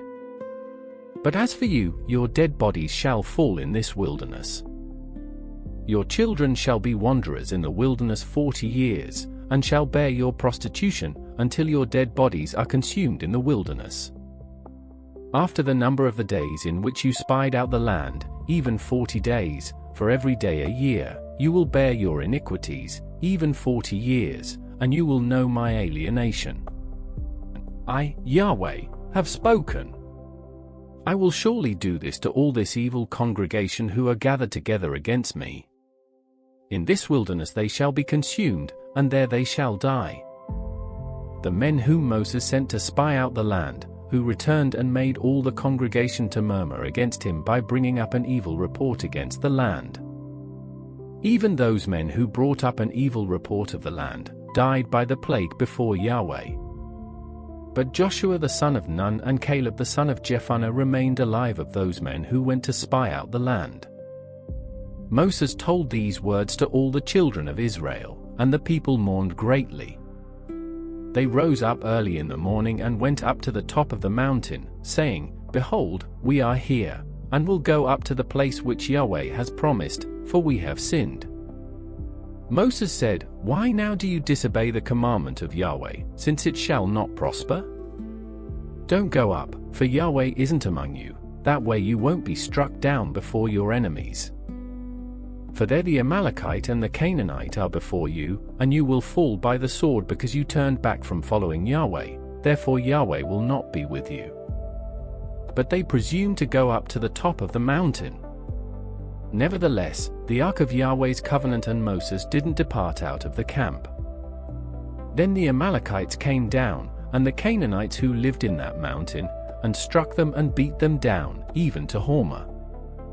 Yahweh spoke to Moses, saying, Speak to the children of Israel, and tell them, when you have come into the land of your habitations, which I give to you, and will make an offering by fire to Yahweh, a burnt offering, or a sacrifice, to accomplish a vow, or as a freewill offering, or in your set feasts, to make a pleasant aroma to Yahweh, of the herd, or of the flock. Then he who offers his offering shall offer to Yahweh a meal offering of 1/10 of an ephah of fine flour mixed with 1/4 of a hin of oil. You shall prepare wine for the drink offering, 1/4 of a hin, with the burnt offering or for the sacrifice, for each lamb. For a ram, you shall prepare for a meal offering 2/10 of an ephah of fine flour mixed with the 1/3 part of a hin of oil. And for the drink offering you shall offer the 1/3 part of a hin of wine, of a pleasant aroma to Yahweh. When you prepare a bull for a burnt offering or for a sacrifice, to accomplish a vow, or for peace offerings to Yahweh, then he shall offer with the bull a meal offering of 3/10 of an ephah of fine flour mixed with 1/2 a hin of oil. And you shall offer for the drink offering 1/2 a hin of wine, for an offering made by fire, of a pleasant aroma to Yahweh. Thus it shall be done for each bull, for each ram, for each of the male lambs, or of the young goats. According to the number that you shall prepare, so you shall do to everyone according to their number. All who are native-born shall do these things in this way, in offering an offering made by fire, of a pleasant aroma to Yahweh. If a stranger lives as a foreigner with you, or whoever may be among you throughout your generations, and will offer an offering made by fire, of a pleasant aroma to Yahweh, as you do, so he shall do. For the assembly, there shall be one statute for you, and for the stranger who lives as a foreigner, a statute forever throughout your generations. As you are, so the foreigner shall be before Yahweh. One law and one ordinance shall be for you and for the stranger who lives as a foreigner with you. Yahweh spoke to Moses, saying, Speak to the children of Israel, and tell them, when you come into the land where I bring you, then it shall be that when you eat of the bread of the land, you shall offer up a wave offering to Yahweh. Of the first of your dough you shall offer up a cake for a wave offering. As the wave offering of the threshing floor, so you shall heave it. Of the first of your dough, you shall give to Yahweh a wave offering throughout your generations. When you err, and don't observe all these commandments which Yahweh has spoken to Moses, even all that Yahweh has commanded you by Moses, from the day that Yahweh gave commandment and onward throughout your generations, then it shall be, if it was done unwittingly, without the knowledge of the congregation, that all the congregation shall offer one young bull for a burnt offering, for a pleasant aroma to Yahweh, with its meal offering and its drink offering, according to the ordinance, and one male goat for a sin offering. The priest shall make atonement for all the congregation of the children of Israel, and they shall be forgiven, for it was an error, and they have brought their offering, an offering made by fire to Yahweh, and their sin offering before Yahweh, for their error. All the congregation of the children of Israel shall be forgiven, as well as the stranger who lives as a foreigner among them, for with regard to all the people, it was done unwittingly. If a person sins unwittingly, then he shall offer a female goat-a-year-old for a sin offering. The priest shall make atonement for the soul who errs when he sins unwittingly before Yahweh. He shall make atonement for him, and he shall be forgiven. You shall have one law for him who does anything unwittingly, for him who is native born among the children of Israel, and for the stranger who lives as a foreigner among them. But the soul who does anything with a high hand, whether he is native born or a foreigner, blasphemes Yahweh. That soul shall be cut off from among his people. Because he has despised Yahweh's word, and has broken his commandment, that soul shall be utterly cut off. His iniquity shall be on him. While the children of Israel were in the wilderness, they found a man gathering sticks on the Sabbath day. Those who found him gathering sticks brought him to Moses and Aaron, and to all the congregation. They put him in custody, because it had not been declared what should be done to him.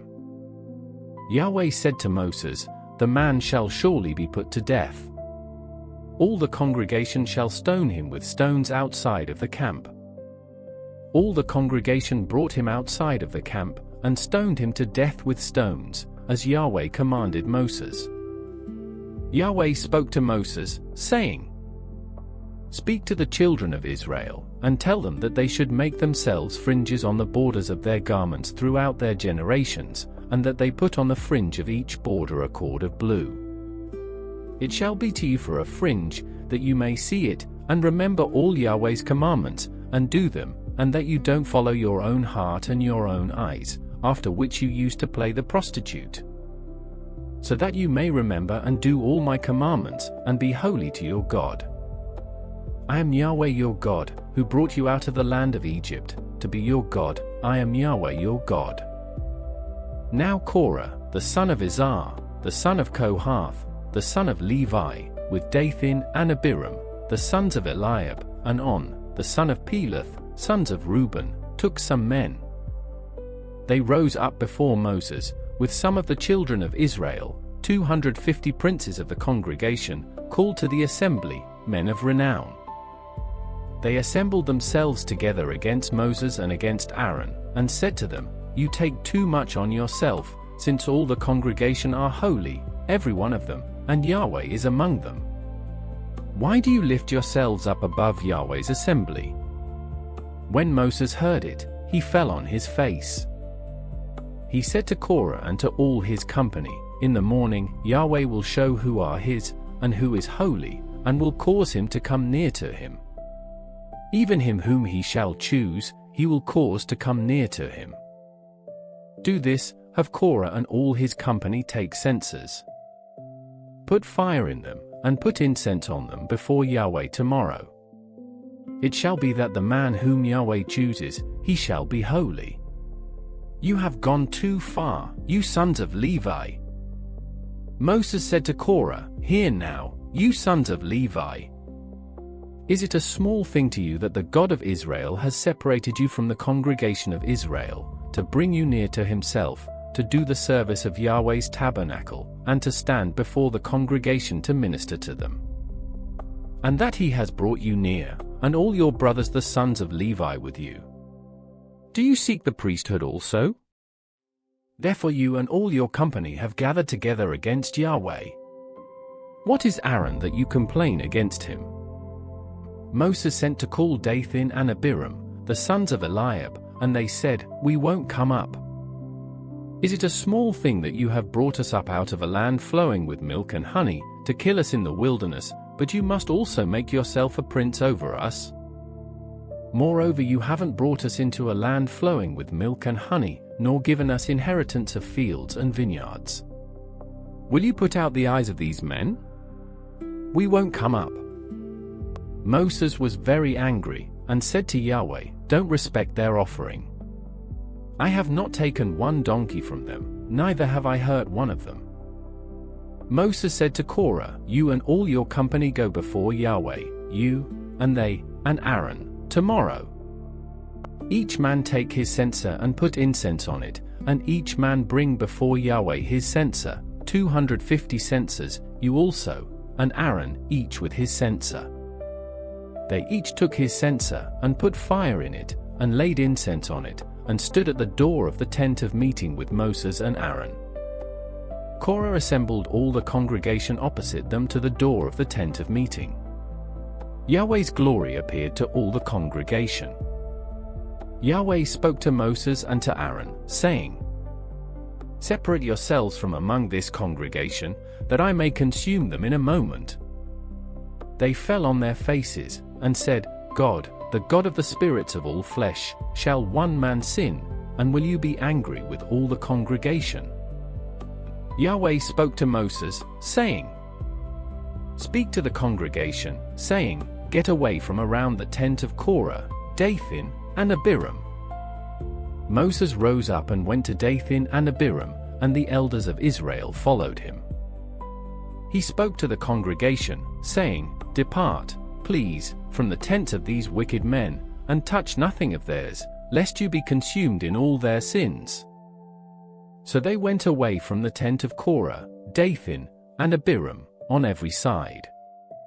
Dathan and Abiram came out, and stood at the door of their tents with their wives, their sons, and their little ones. Moses said, "Hereby you shall know that Yahweh has sent me to do all these works, for they are not from my own mind. If these men die the common death of all men, or if they experience what all men experience, then Yahweh hasn't sent me. But if Yahweh makes a new thing, and the ground opens its mouth, and swallows them up with all that belong to them, and they go down alive into Sheol, then you shall understand that these men have despised Yahweh." As he finished speaking all these words, the ground that was under them split apart. The earth opened its mouth and swallowed them up with their households, all of Korah's men, and all their goods. So they, and all that belonged to them, went down alive into Sheol. The earth closed on them, and they perished from among the assembly. All Israel that were around them fled at their cry, for they said, "Lest the earth swallow us up." Fire came out from Yahweh, and devoured the 250 men who offered the incense. Yahweh spoke to Moses, saying, "Speak to Eleazar the son of Aaron the priest, that he take up the censers out of the burning, and scatter the fire away from the camp, for they are holy. Even the censers of those who sinned against their own lives. Let them be beaten into plates for a covering of the altar, for they offered them before Yahweh. Therefore they are holy. They shall be a sign to the children of Israel." Eleazar the priest took the bronze censers which those who were burned had offered, and they beat them out for a covering of the altar, to be a memorial to the children of Israel, to the end that no stranger who isn't of the offspring of Aaron would come near to burn incense before Yahweh, that he not be as Korah, and as his company, as Yahweh spoke to him by Moses. But on the next day all the congregation of the children of Israel complained against Moses and against Aaron, saying, "You have killed Yahweh's people." When the congregation was assembled against Moses and against Aaron, they looked toward the tent of meeting. Behold, the cloud covered it, and Yahweh's glory appeared. Moses and Aaron came to the front of the tent of meeting. Yahweh spoke to Moses, saying, "Get away from among this congregation, that I may consume them in a moment." They fell on their faces. Moses said to Aaron, "Take your censer, put fire from the altar in it, lay incense on it, carry it quickly to the congregation, and make atonement for them, for wrath has gone out from Yahweh. The plague has begun." Aaron did as Moses said, and ran into the middle of the assembly. The plague had already begun among the people. He put on the incense, and made atonement for the people. He stood between the dead and the living, and the plague was stayed. Now those who died by the plague were 14,700, in addition to those who died about the matter of Korah. Aaron returned to Moses to the door of the tent of meeting, and the plague was stopped. Yahweh spoke to Moses, saying, "Speak to the children of Israel, and take rods from them, one for each father's house, of all their princes according to their father's houses, 12 rods. Write each man's name on his rod. You shall write Aaron's name on Levi's rod. There shall be 1 rod for each head of their father's houses. You shall lay them up in the tent of meeting before the covenant, where I meet with you. It shall happen that the rod of the man whom I shall choose shall bud. I will make the murmurings of the children of Israel, which they murmur against you, cease from me. Moses spoke to the children of Israel, and all their princes gave him rods, for each prince 1, according to their father's houses, a total of 12 rods. Aaron's rod was among their rods. Moses laid up the rods before Yahweh in the tent of the testimony. On the next day, Moses went into the tent of the testimony, and behold, Aaron's rod for the house of Levi had sprouted, budded, produced blossoms, and bore ripe almonds. Moses brought out all the rods from before Yahweh to all the children of Israel. They looked, and each man took his rod. Yahweh said to Moses, "Put back the rod of Aaron before the covenant, to be kept for a token against the children of rebellion, that you may make an end of their complaining against me, that they not die." Moses did so. As Yahweh commanded him, so he did. The children of Israel spoke to Moses, saying, "Behold, we perish. We are undone. We are all undone. Everyone who keeps approaching Yahweh's tabernacle dies. Will we all perish?" Yahweh said to Aaron, "You and your sons and your father's house with you shall bear the iniquity of the sanctuary, and you and your sons with you shall bear the iniquity of your priesthood. Bring your brothers also, the tribe of Levi, the tribe of your father, near with you, that they may be joined to you, and minister to you, but you and your sons with you shall be before the tent of the testimony. They shall keep your commands and the duty of the whole tent, only they shall not come near to the vessels of the sanctuary and to the altar, that they not die, neither they nor you. They shall be joined to you and keep the responsibility of the tent of meeting, for all the service of the tent. A stranger shall not come near to you. You shall perform the duty of the sanctuary and the duty of the altar, that there be no more wrath on the children of Israel. Behold, I myself have taken your brothers the Levites from among the children of Israel. They are a gift to you, dedicated to Yahweh, to do the service of the tent of meeting. You and your sons with you shall keep your priesthood for everything of the altar, and for that within the veil. You shall serve. I give you the service of the priesthood as a gift. The stranger who comes near shall be put to death." Yahweh spoke to Aaron, "Behold, I myself have given you the command of my wave offerings, even all the holy things of the children of Israel. I have given them to you by reason of the anointing, and to your sons, as a portion forever.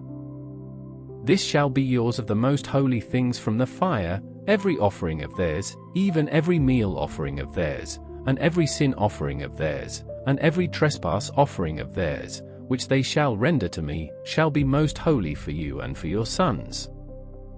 You shall eat of it like the most holy things. Every male shall eat of it. It shall be holy to you. This is yours, too, the wave offering of their gift, even all the wave offerings of the children of Israel. I have given them to you, and to your sons and to your daughters with you, as a portion forever. Everyone who is clean in your house shall eat of it. I have given to you all the best of the oil, all the best of the vintage, and of the grain, the first fruits of them which they give to Yahweh. The first ripe fruits of all that is in their land, which they bring to Yahweh, shall be yours. Everyone who is clean in your house shall eat of it. Everything devoted in Israel shall be yours. Everything that opens the womb, of all flesh which they offer to Yahweh, both of man and animal, shall be yours.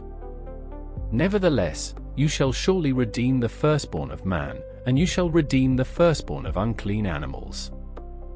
You shall redeem those who are to be redeemed of them from a month old, according to your estimation, for 5 shekels of money, according to the shekel of the sanctuary, which weighs 20 gerahs. But you shall not redeem the firstborn of a cow, or the firstborn of a sheep, or the firstborn of a goat. They are holy. You shall sprinkle their blood on the altar, and shall burn their fat for an offering made by fire, for a pleasant aroma to Yahweh. Their meat shall be yours, as the wave offering breast and as the right thigh, it shall be yours. All the wave offerings of the holy things which the children of Israel offer to Yahweh, I have given you and your sons and your daughters with you, as a portion forever. It is a covenant of salt forever before Yahweh to you and to your offspring with you. Yahweh said to Aaron, You shall have no inheritance in their land, neither shall you have any portion among them. I am your portion and your inheritance among the children of Israel. To the children of Levi, behold, I have given all the tithe in Israel for an inheritance, in return for their service which they serve, even the service of the tent of meeting. Henceforth the children of Israel shall not come near the tent of meeting, lest they bear sin, and die. But the Levites shall do the service of the tent of meeting, and they shall bear their iniquity. It shall be a statute forever throughout your generations. Among the children of Israel, they shall have no inheritance. For the tithe of the children of Israel, which they offer as a wave offering to Yahweh, I have given to the Levites for an inheritance. Therefore I have said to them, Among the children of Israel they shall have no inheritance. Yahweh spoke to Moses, saying, Moreover you shall speak to the Levites, and tell them, When you take of the children of Israel the tithe which I have given you from them for your inheritance, then you shall offer up a wave offering of it for Yahweh, a tithe of the tithe. Your wave offering shall be credited to you, as though it were the grain of the threshing floor, and as the fullness of the wine press. Thus you also shall offer a wave offering to Yahweh of all your tithes, which you receive of the children of Israel, and of it you shall give Yahweh's wave offering to Aaron the priest. Out of all your gifts, you shall offer every wave offering to Yahweh, of all its best parts, even the holy part of it. Therefore you shall tell them, when you heave its best from it, then it shall be credited to the Levites as the increase of the threshing floor, and as the increase of the wine press. You may eat it anywhere, you and your households, for it is your reward in return for your service in the tent of meeting. You shall bear no sin by reason of it, when you have heaved from it its best. You shall not profane the holy things of the children of Israel, that you not die. Yahweh spoke to Moses and to Aaron, saying, This is the statute of the law which Yahweh has commanded. Tell the children of Israel to bring you a red heifer without spot, in which is no defect, and which was never yoked.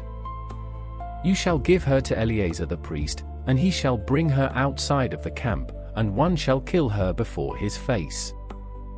Eleazar the priest shall take some of her blood with his finger, and sprinkle her blood toward the front of the tent of meeting 7 times. One shall burn the heifer in his sight, her skin, and her meat, and her blood, with her dung, shall he burn. The priest shall take cedar wood, hyssop, and scarlet, and cast it into the middle of the burning of the heifer. Then the priest shall wash his clothes, and he shall bathe his flesh in water, and afterward he shall come into the camp, and the priest shall be unclean until the evening. He who burns her shall wash his clothes in water, and bathe his flesh in water, and shall be unclean until the evening.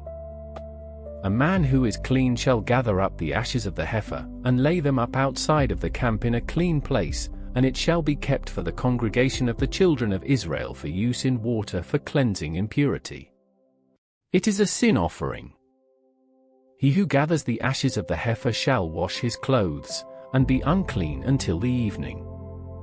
It shall be to the children of Israel, and to the stranger who lives as a foreigner among them, for a statute forever.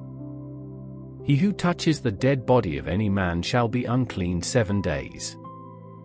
He shall purify himself with water on the 3rd day, and on the 7th day he shall be clean, but if he doesn't purify himself the 3rd day, then the 7th day he shall not be clean.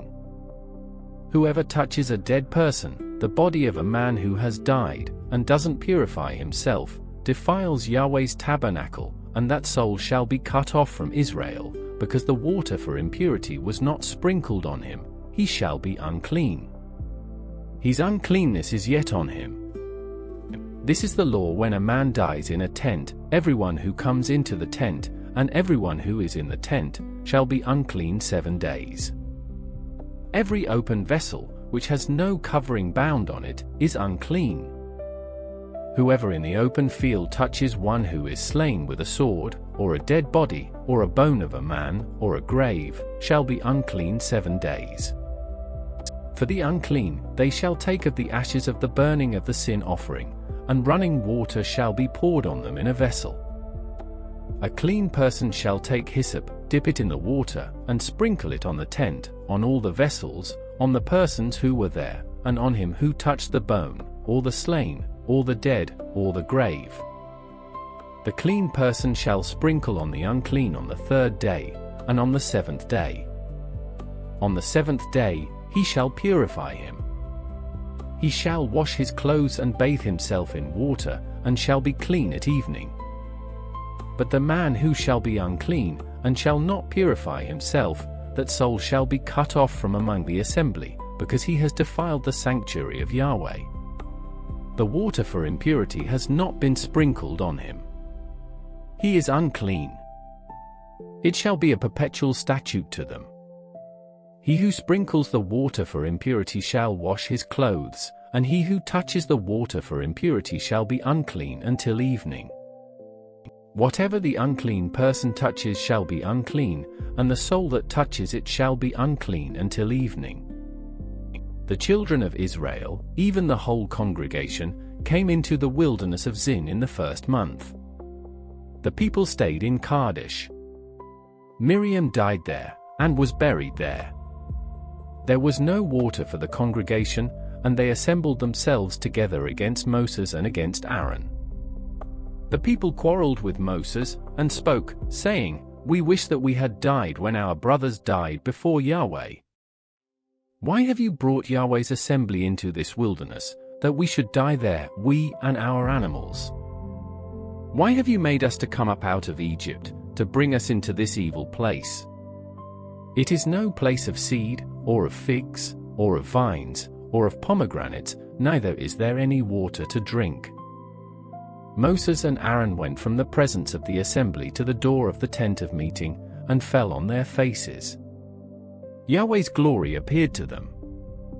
Yahweh spoke to Moses, saying, "Take the rod, and assemble the congregation, you, and Aaron your brother, and speak to the rock before their eyes, that it pour out its water. You shall bring water to them out of the rock, so you shall give the congregation and their livestock drink." Moses took the rod from before Yahweh, as he commanded him. Moses and Aaron gathered the assembly together before the rock, and he said to them, "Hear now, you rebels. Shall we bring water out of this rock for you?" Moses lifted up his hand, and struck the rock with his rod twice, and water came out abundantly. The congregation and their livestock drank. Yahweh said to Moses and Aaron, "Because you didn't believe in me, to sanctify me in the eyes of the children of Israel, therefore you shall not bring this assembly into the land which I have given them. These are the waters of Meribah, because the children of Israel strove with Yahweh, and he was sanctified in them." Moses sent messengers from Kadesh to the king of Edom, saying, "Your brother Israel says, you know all the travail that has happened to us. How our fathers went down into Egypt, and we lived in Egypt a long time.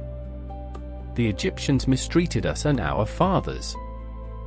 When we cried to Yahweh, he heard our voice, sent an angel, and brought us out of Egypt.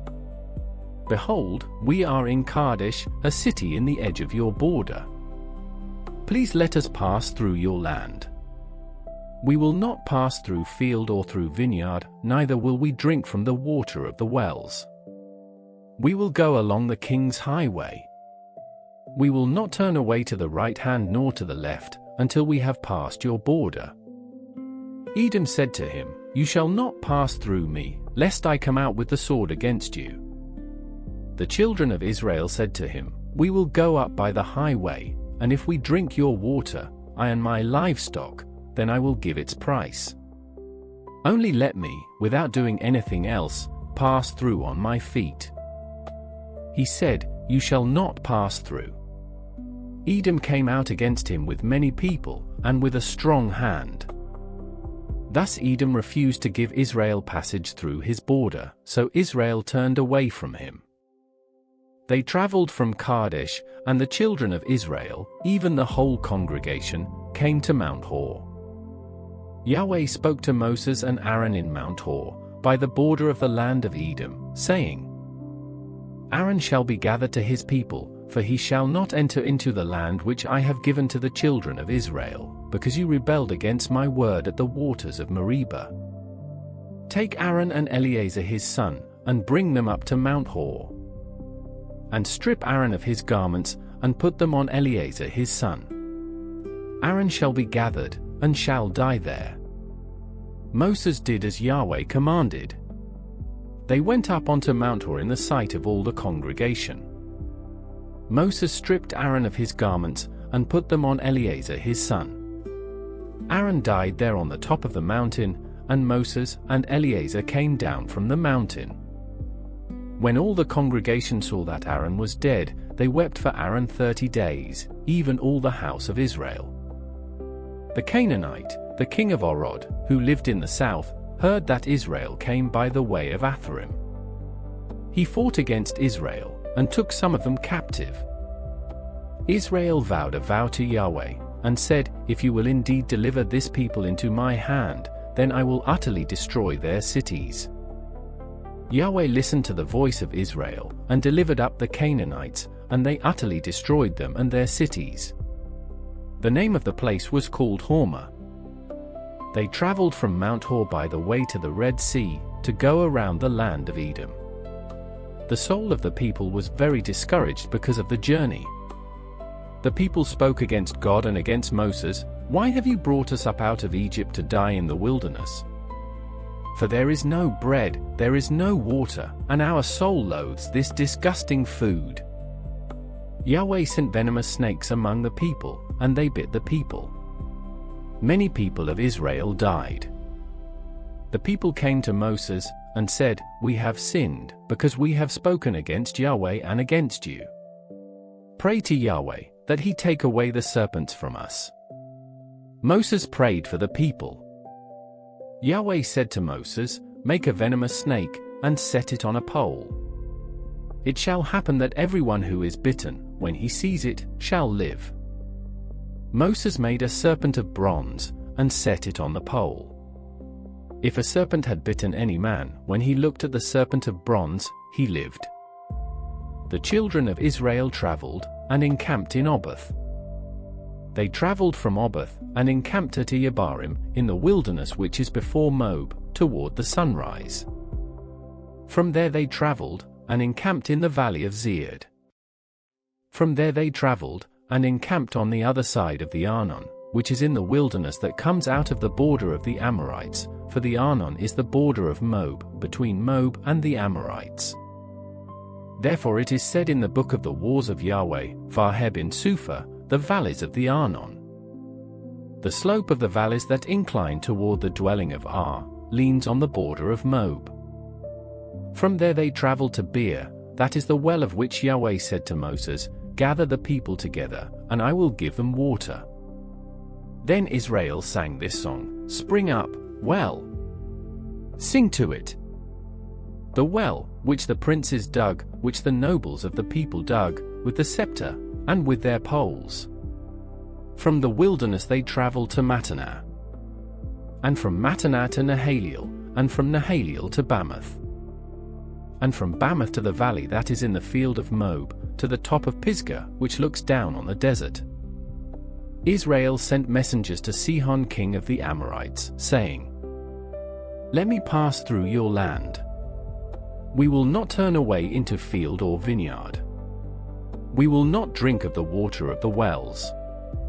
We will go by the king's highway, until we have passed your border." Sihon would not allow Israel to pass through his border, but Sihon gathered all his people together, and went out against Israel into the wilderness, and came to Jahaz. He fought against Israel. Israel struck him with the edge of the sword, and possessed his land from the Arnon to the Jabbok, even to the children of Ammon, for the border of the children of Ammon was fortified. Israel took all these cities. Israel lived in all the cities of the Amorites, in Heshbon, and in all its villages. For Heshbon was the city of Sihon the king of the Amorites, who had fought against the former king of Moab, and taken all his land out of his hand, even to the Arnon. Therefore those who speak in Proverbs say, "Come to Heshbon. Let the city of Sihon be built and established. For a fire has gone out of Heshbon, a flame from the city of Sihon. It has devoured Ar of Moab, the lords of the high places of the Arnon. Woe to you, Moab! You are undone, people of Chemosh. He has given his sons as fugitives, and his daughters into captivity, to Sihon king of the Amorites. We have shot at them. Heshbon has perished even to Dibon. We have laid waste even to Nophah, which reaches to Medeba." Thus Israel lived in the land of the Amorites. Moses sent to spy out Jazer. They took its villages, and drove out the Amorites who were there. They turned and went up by the way of Bashan. Og the king of Bashan went out against them, he and all his people, to battle at Edrei. Yahweh said to Moses, "Don't fear him, for I have delivered him into your hand, with all his people, and his land. You shall do to him as you did to Sihon king of the Amorites, who lived at Heshbon." So they struck him, with his sons and all his people, until there were no survivors, and they possessed his land. The children of Israel traveled, and encamped in the plains of Moab beyond the Jordan at Jericho. Balak the son of Zippor saw all that Israel had done to the Amorites. Moab was very afraid of the people, because they were many. Moab was distressed because of the children of Israel. Moab said to the elders of Midian, "Now this multitude will lick up all that is around us, as the ox licks up the grass of the field." Balak the son of Zippor was king of Moab at that time. He sent messengers to Balaam the son of Beor, to Pethah, which is by the river, to the land of the children of his people, to call him, saying, "Behold, there is a people who came out of Egypt. Behold, they cover the surface of the earth, and they are staying opposite me. Please come now therefore, and curse this people for me, for they are too mighty for me. Perhaps I shall prevail, that we may strike them, and that I may drive them out of the land, for I know that he whom you bless is blessed, and he whom you curse is cursed." The elders of Moab and the elders of Midian departed with the rewards of divination in their hand. They came to Balaam, and spoke to him the words of Balak. He said to them, "Lodge here this night, and I will bring you word again, as Yahweh shall speak to me." The princes of Moab stayed with Balaam. God came to Balaam, and said, "Who are these men with you?" Balaam said to God, "Balak the son of Zippor, king of Moab, has said to me, Behold, the people that has come out of Egypt covers the surface of the earth. Now, come curse me them. Perhaps I shall be able to fight against them, and shall drive them out." God said to Balaam, "You shall not go with them. You shall not curse the people, for they are blessed." Balaam rose up in the morning, and said to the princes of Balak, "Go to your land, for Yahweh refuses to permit me to go with you." The princes of Moab rose up, and they went to Balak, and said, "Balaam refuses to come with us." Balak again sent princes, more and more honorable than they. They came to Balaam, and said to him, "Balak the son of Zippor says, Please let nothing hinder you from coming to me. For I will promote you to very great honor, and whatever you say to me I will do. Please come therefore, and curse this people for me." Balaam answered the servants of Balak, "If Balak would give me his house full of silver and gold, I can't go beyond the word of Yahweh my God, to do less or more." Now therefore please stay here tonight as well, that I may know what else Yahweh will speak to me." God came to Balaam at night, and said to him, "If the men have come to call you, rise up, go with them, but only the word which I speak to you, that you shall do."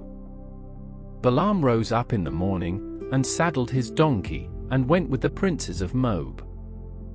God's anger burned because he went, and Yahweh's angel placed himself in the way as an adversary against him.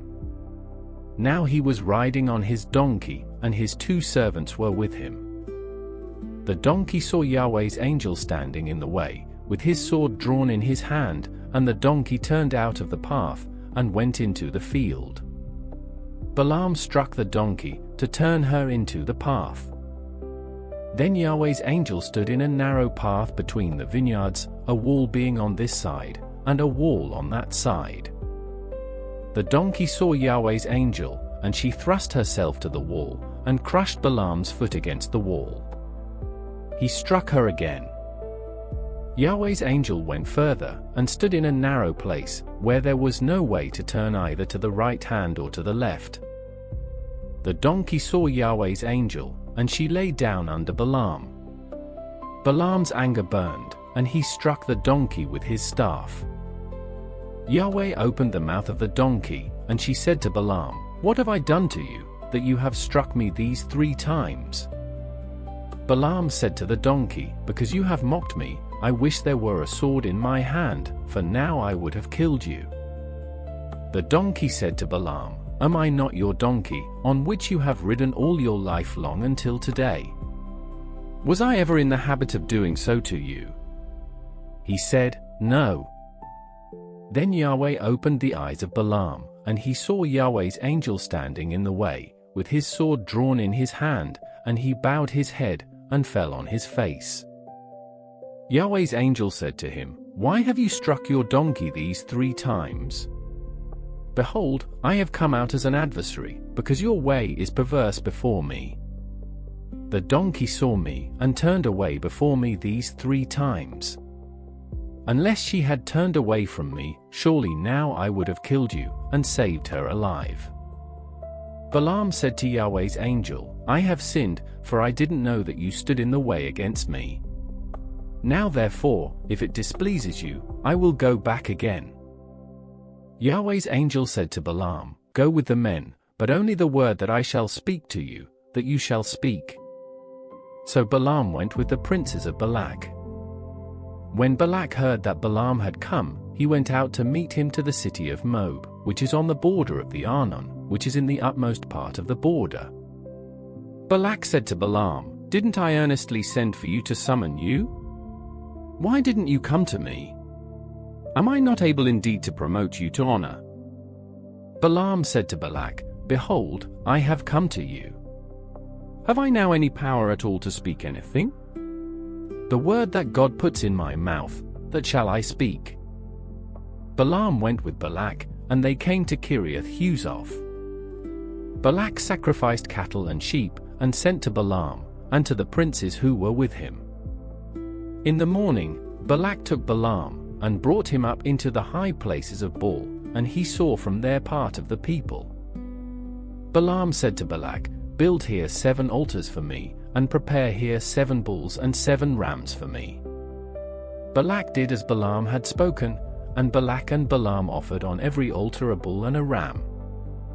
Balaam said to Balak, "Stand by your burnt offering, and I will go. Perhaps Yahweh will come to meet me. Whatever he shows me I will tell you." He went to a bare height. God met Balaam, and he said to him, "I have prepared the 7 altars, and I have offered up a bull and a ram on every altar." Yahweh put a word in Balaam's mouth, and said, "Return to Balak, and thus you shall speak."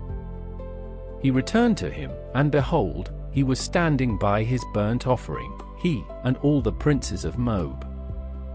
He took up his parable, and said, "From Aram has Balak brought me, the king of Moab from the mountains of the east.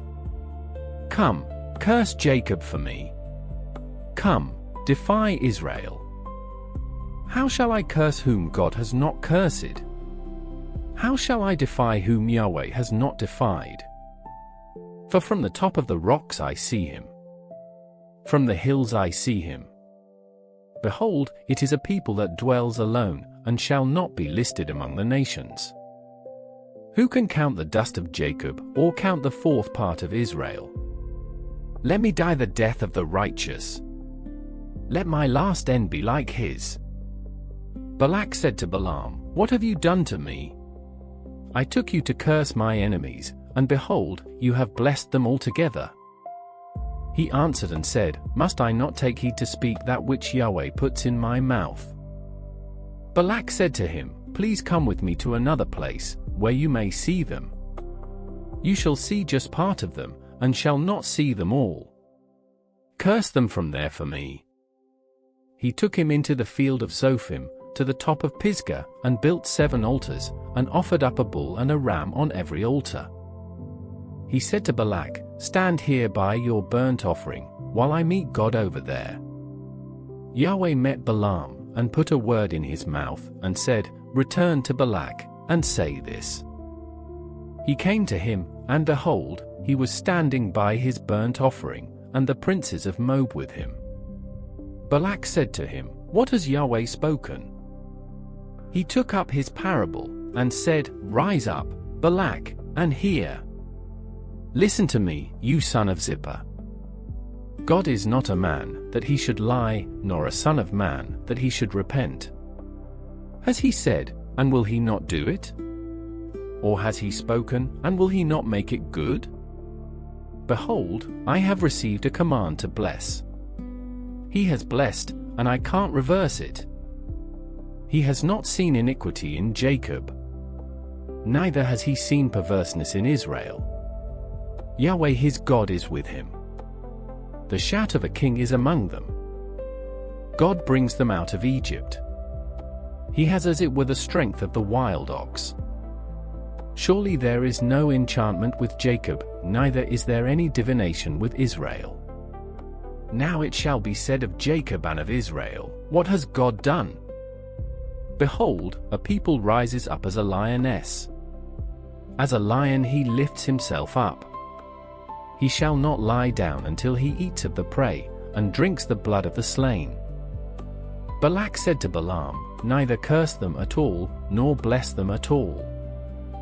But Balaam answered Balak, Didn't I tell you, saying, All that Yahweh speaks, that I must do?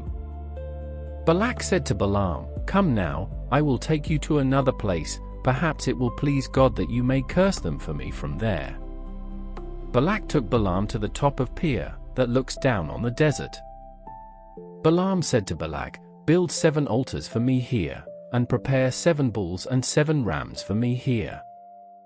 Balak did as Balaam had said, and offered up a bull and a ram on every altar. When Balaam saw that it pleased Yahweh to bless Israel, he didn't go, as at the other times, to use divination, but he set his face toward the wilderness. Balaam lifted up his eyes, and he saw Israel dwelling according to their tribes, and the Spirit of God came on him. He took up his parable, and said, Balaam the son of Beor says, The man whose eyes are open says. He says, Who hears the words of God, who sees the vision of the Almighty falling down, and having his eyes open.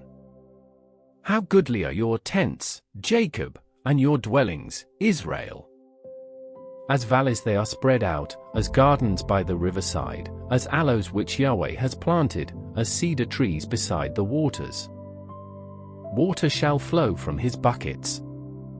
His seed shall be in many waters. His king shall be higher than Agag. His kingdom shall be exalted. God brings him out of Egypt. He has as it were the strength of the wild ox. He shall consume the nations his adversaries, shall break their bones in pieces, and pierce them with his arrows. He couched, he lay down as a lion, as a lioness, who shall rouse him up? Everyone who blesses you is blessed. Everyone who curses you is cursed. Balak's anger burned against Balaam, and he struck his hands together. Balak said to Balaam, I called you to curse my enemies, and, behold, you have altogether blessed them these 3 times. Therefore, Flee to your place, now. I thought to promote you to great honor, but, behold, Yahweh has kept you back from honor.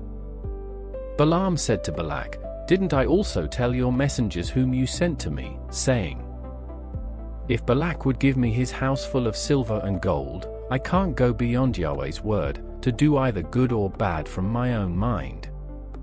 I will say what Yahweh says. Now, behold, I go to my people. Come, I will inform you what this people shall do to your people in the latter days. He took up his parable, and said, Balaam the son of Beor says, The man whose eyes are open says. He says, Who hears the words of God, knows the knowledge of the Most High, and who sees the vision of the Almighty, falling down, and having his eyes open. I see him, but not now. I see him, but not near. A star will come out of Jacob. A scepter will rise out of Israel, and shall strike through the corners of Moab, and crush all the sons of Sheph. Edom shall be a possession. Seir, his enemies, also shall be a possession, while Israel does valiantly. Out of Jacob shall one have dominion, and shall destroy the remnant from the city. He looked at Amalek, and took up his parable, and said, Amalek was the first of the nations, but his latter end shall come to destruction. He looked at the Kenite, and took up his parable, and said, Your dwelling place is strong. Your nest is set in the rock. Nevertheless Cain shall be wasted, until Ashur carries you away captive. He took up his parable, and said, Alas, who shall live when God does this? But ships shall come from the coast of Kittim. They shall afflict Ashur, and shall afflict Eber. He also shall come to destruction. Balaam rose up, and went and returned to his place, and Balak also went his way. Israel stayed in Shittim, and the people began to play the prostitute with the daughters of Moab. For they called the people to the sacrifices of their gods. The people ate and bowed down to their gods. Israel joined himself to Baal-peor, and Yahweh's anger burned against Israel.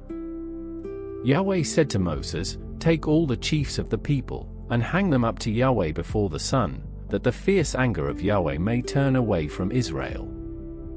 Moses said to the judges of Israel, Everyone kill his men who have joined themselves to Baal-peor.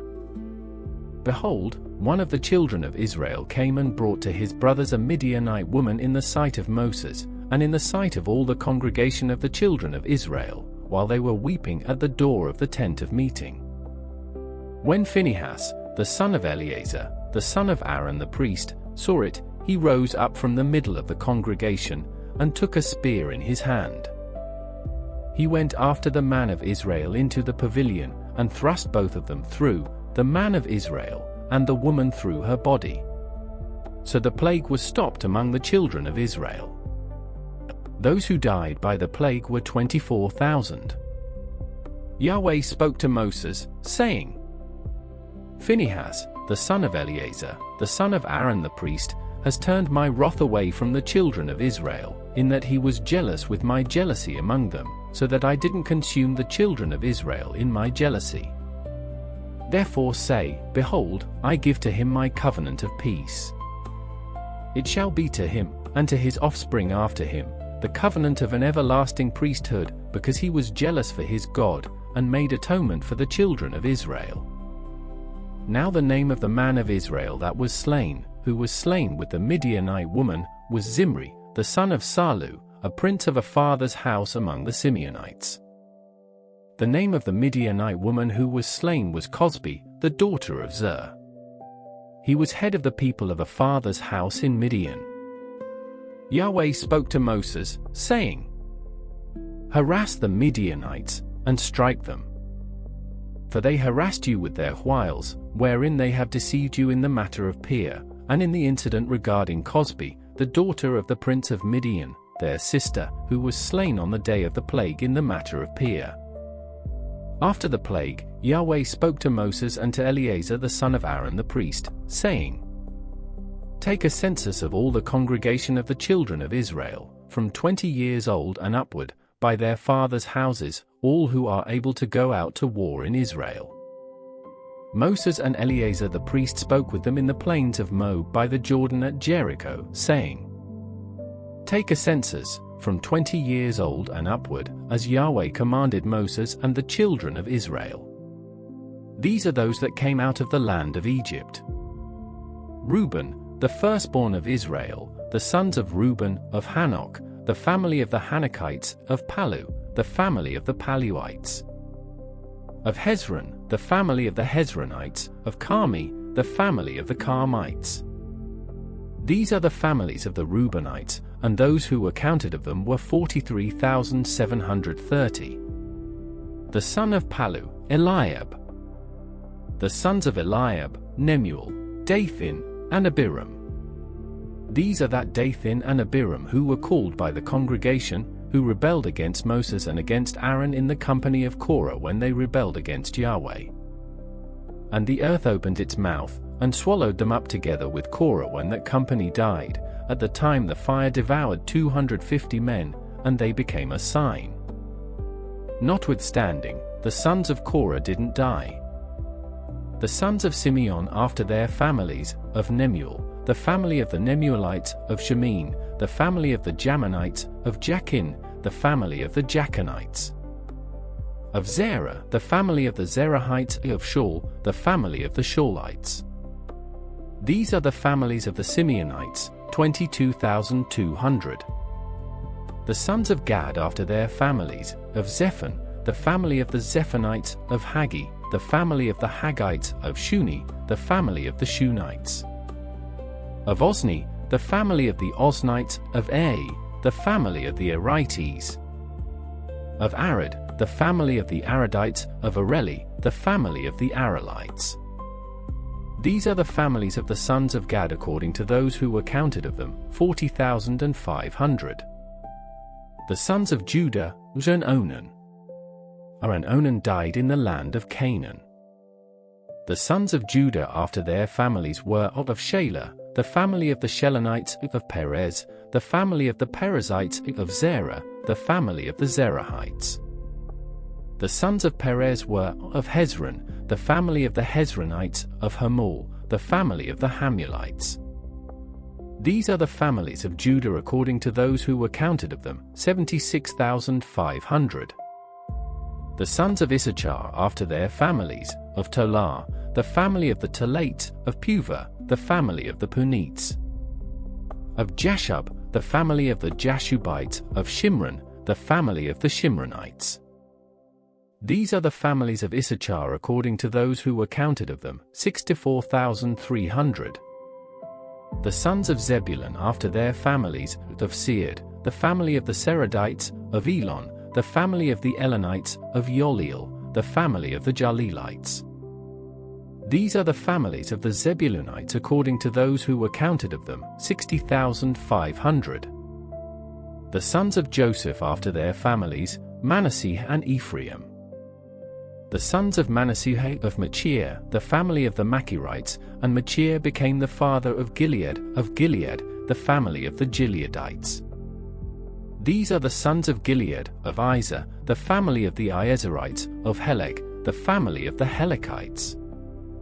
And Azriel, the family of the Azraelites, and Shechem, the family of the Shechemites. And Shemida, the family of the Shemedites, and Hepher, the family of the Hepherites. Zelophehad the son of Hepher had no sons, but daughters, and the names of the daughters of Zelophehad were Mahlah, Noah, Hoglah, Milcah, and Tirzah. These are the families of Manasseh. Those who were counted of them were 52,700. These are the sons of Ephraim after their families, of Shuthelah, the family of the Shuthelahites, of Besha, the family of the Besherites, of Tahan, the family of the Tahanites.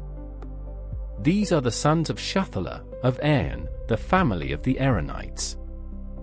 These are the families of the sons of Ephraim according to those who were counted of them, 32,500. These are the sons of Joseph after their families. The sons of Benjamin after their families, of Bela, the family of the Belates, of Ashbel, the family of the Ashbelites; of Ahiram, the family of the Ahiramites; of Shephapham, the family of the Shuphamites; of Huppam, the family of the Huphamites. The sons of Bela were Ord and Naaman, the family of the Ardites; and of Naaman, the family of the Naamites. These are the sons of Benjamin after their families, and those who were counted of them were 45,600. These are the sons of Dan after their families, of Shuham, the family of the Shuhamites. These are the families of Dan after their families. All the families of the Shuhamites, according to those who were counted of them, were 64,400. The sons of Asher after their families, of Imnah, the family of the Imnites; of Ishvi, the family of the Ishvites; of Beriah, the family of the Berites. Of the sons of Beriah, of Heber, the family of the Heberites; of Malchel, the family of the Malchelites. The name of the daughter of Asher was Sarah. These are the families of the sons of Asher according to those who were counted of them, 53,400. The sons of Naphtali after their families, of Jaziel, the family of the Jazelites; of Guni, the family of the Gunites; of Jezer, the family of the Jezerites; of Shillem, the family of the Shillemites. These are the families of Naphtali according to their families, and those who were counted of them were 45,400. These are those who were counted of the children of Israel, 601,730. Yahweh spoke to Moses, saying, "To these the land shall be divided for an inheritance according to the number of names. To the more you shall give the more inheritance, and to the fewer you shall give the less inheritance. To everyone according to those who were counted of him shall his inheritance be given. Notwithstanding, the land shall be divided by lot. According to the names of the tribes of their fathers they shall inherit. According to the lot shall their inheritance be divided between the more and the fewer. These are those who were counted of the Levites after their families, of Gershon, the family of the Gershonites; of Kohath, the family of the Kohathites; of Merari, the family of the Merarites. These are the families of Levi, the family of the Libnites, the family of the Hebronites, the family of the Mahlites, the family of the Mushites, and the family of the Korahites. Kohath became the father of Amram. The name of Amram's wife was Jochebed, the daughter of Levi, who was born to Levi in Egypt. She bore to Amram Aaron and Moses, and Miriam their sister. To Aaron were born Nadab and Abihu, Eleazar and Ithamar. Nadab and Abihu died when they offered strange fire before Yahweh. Those who were counted of them were 23,000, every male from a month old and upward, for they were not counted among the children of Israel, because there was no inheritance given them among the children of Israel.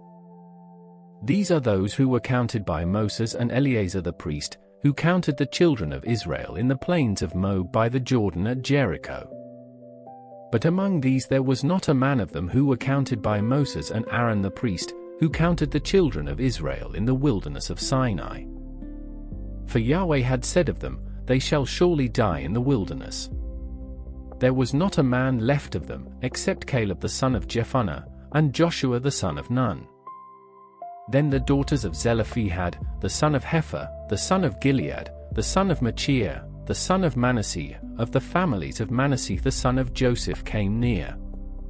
These are the names of his daughters, Mahlah, Noah, Hoglah, Milcah, and Tirzah.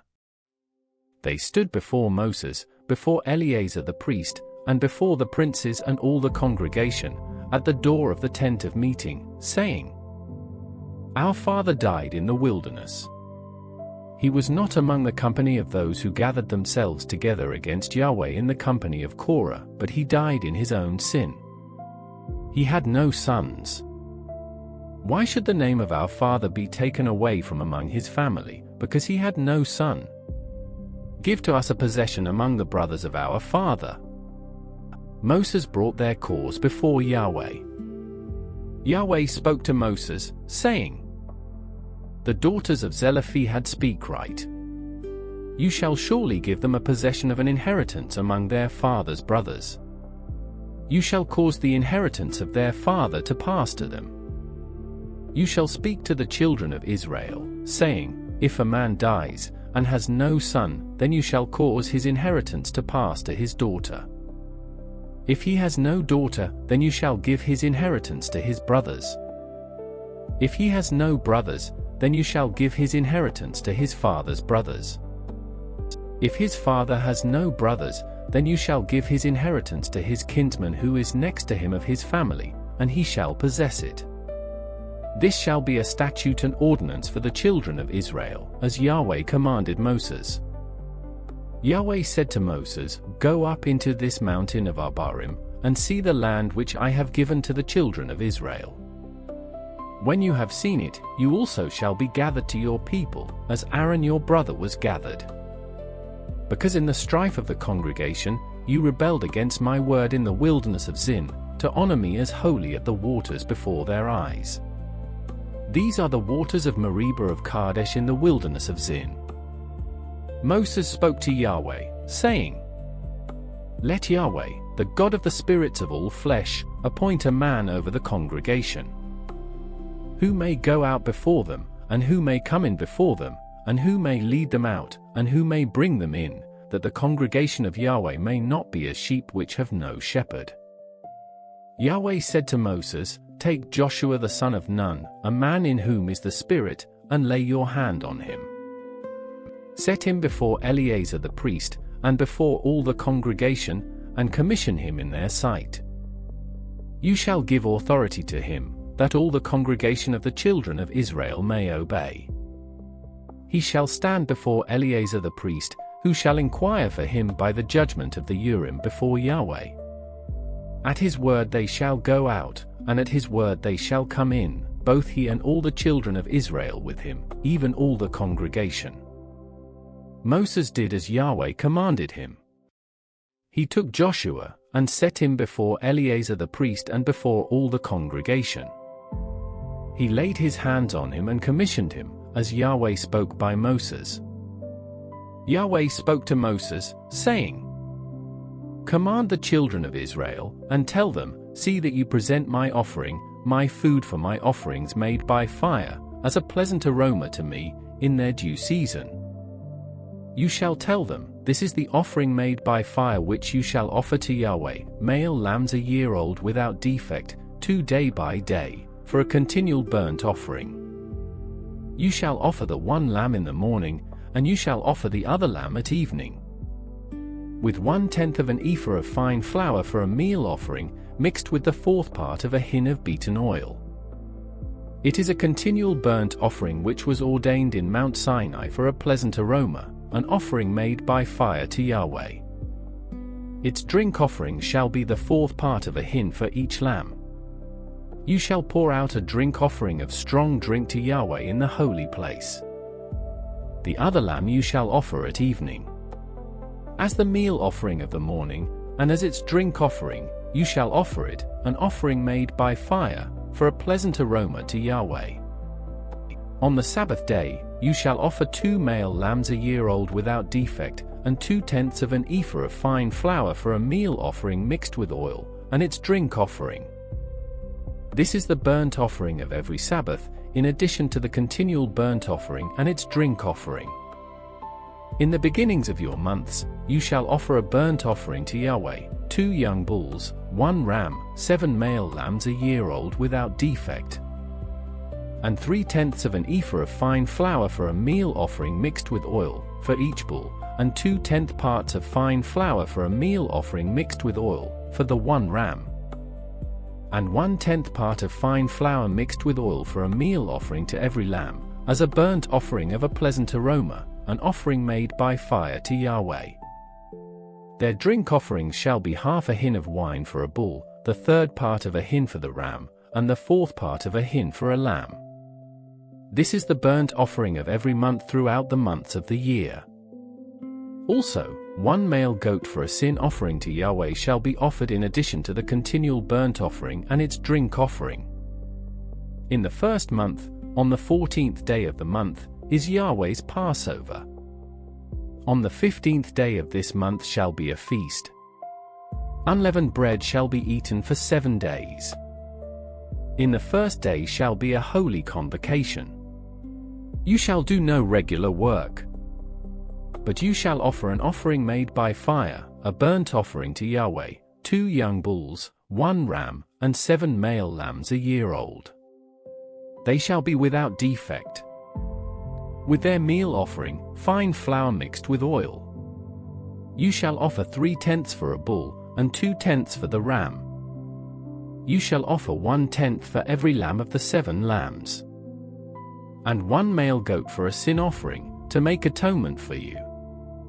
You shall offer these in addition to the burnt offering of the morning, which is for a continual burnt offering.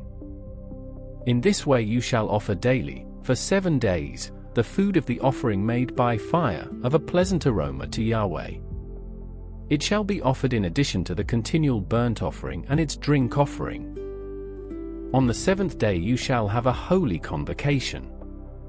You shall do no regular work. Also in the day of the first fruits, when you offer a new meal offering to Yahweh in your feast of weeks, you shall have a holy convocation. You shall do no regular work.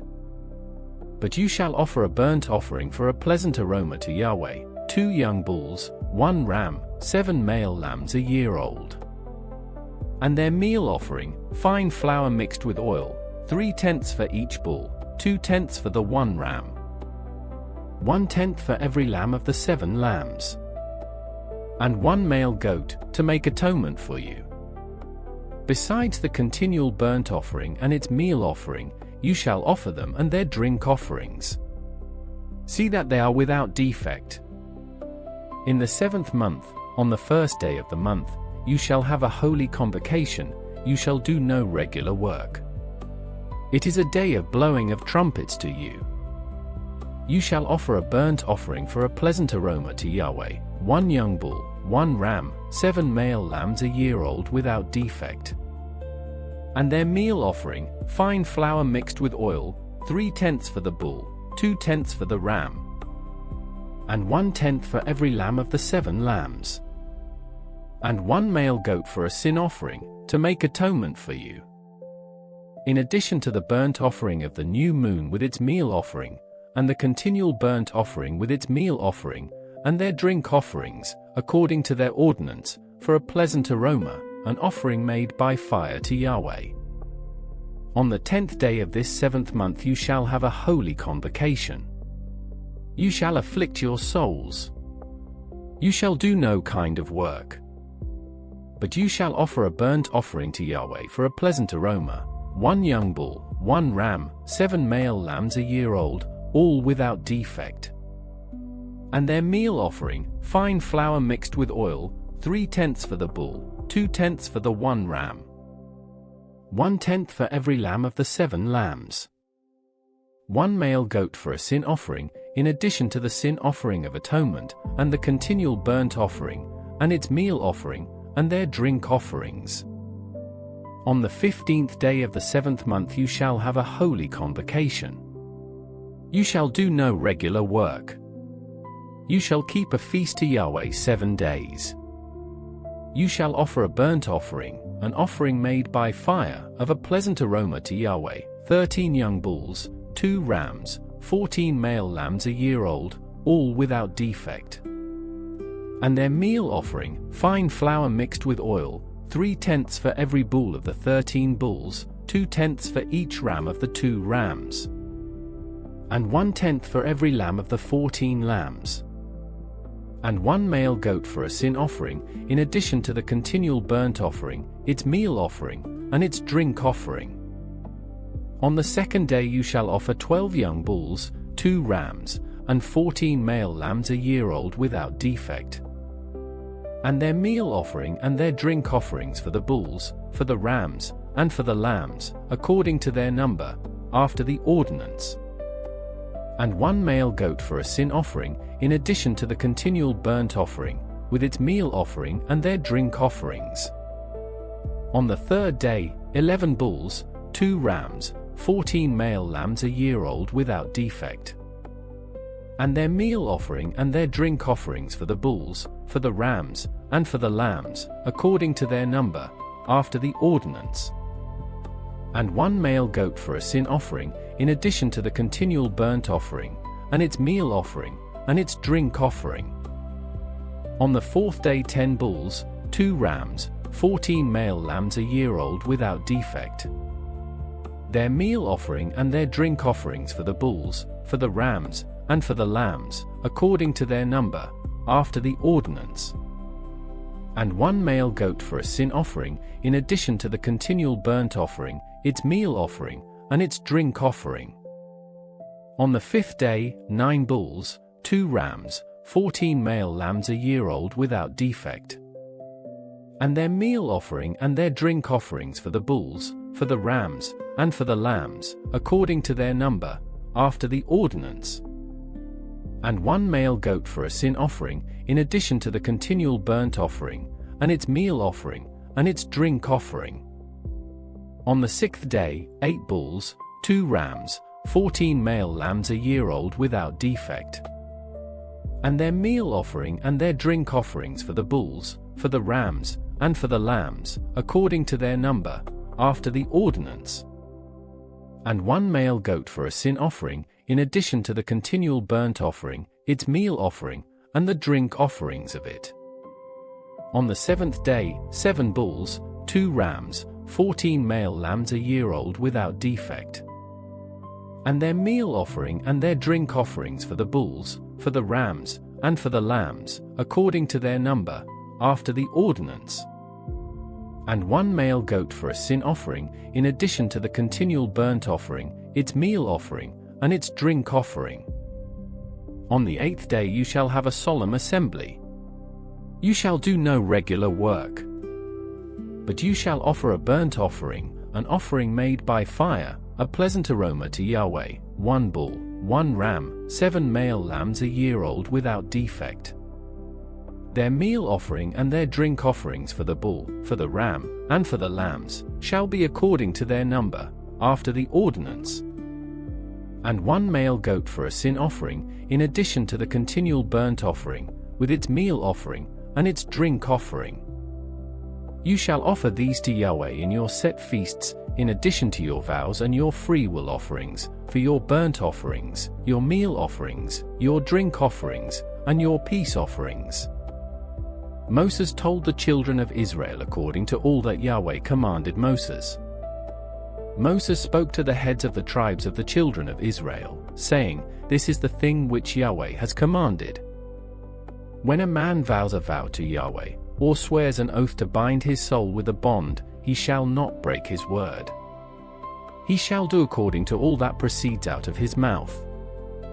Also, when a woman vows a vow to Yahweh and binds herself by a pledge, being in her father's house, in her youth, and her father hears her vow and her pledge with which she has bound her soul, and her father says nothing to her, then all her vows shall stand, and every pledge with which she has bound her soul shall stand. But if her father forbids her in the day that he hears, none of her vows or of her pledges with which she has bound her soul shall stand. Yahweh will forgive her, because her father has forbidden her. If she has a husband, while her vows are on her, or the rash utterance of her lips with which she has bound her soul, and her husband hears it, and says nothing to her in the day that he hears it, then her vows shall stand, and her pledges with which she has bound her soul shall stand. But if her husband forbids her in the day that he hears it, then he makes void her vow which is on her and the rash utterance of her lips, with which she has bound her soul. Yahweh will forgive her. But the vow of a widow, or of her who is divorced, everything with which she has bound her soul shall stand against her. If she vowed in her husband's house or bound her soul by a bond with an oath, and her husband heard it, and held his peace at her and didn't disallow her, then all her vows shall stand, and every pledge with which she bound her soul shall stand. But if her husband made them null and void in the day that he heard them, then whatever proceeded out of her lips concerning her vows, or concerning the bond of her soul, shall not stand. Her husband has made them void. Yahweh will forgive her. Every vow, and every binding oath to afflict the soul, her husband may establish it, or her husband may make it void. But if her husband says nothing to her from day to day, then he establishes all her vows or all her pledges which are on her. He has established them, because he said nothing to her in the day that he heard them. But if he makes them null and void after he has heard them, then he shall bear her iniquity.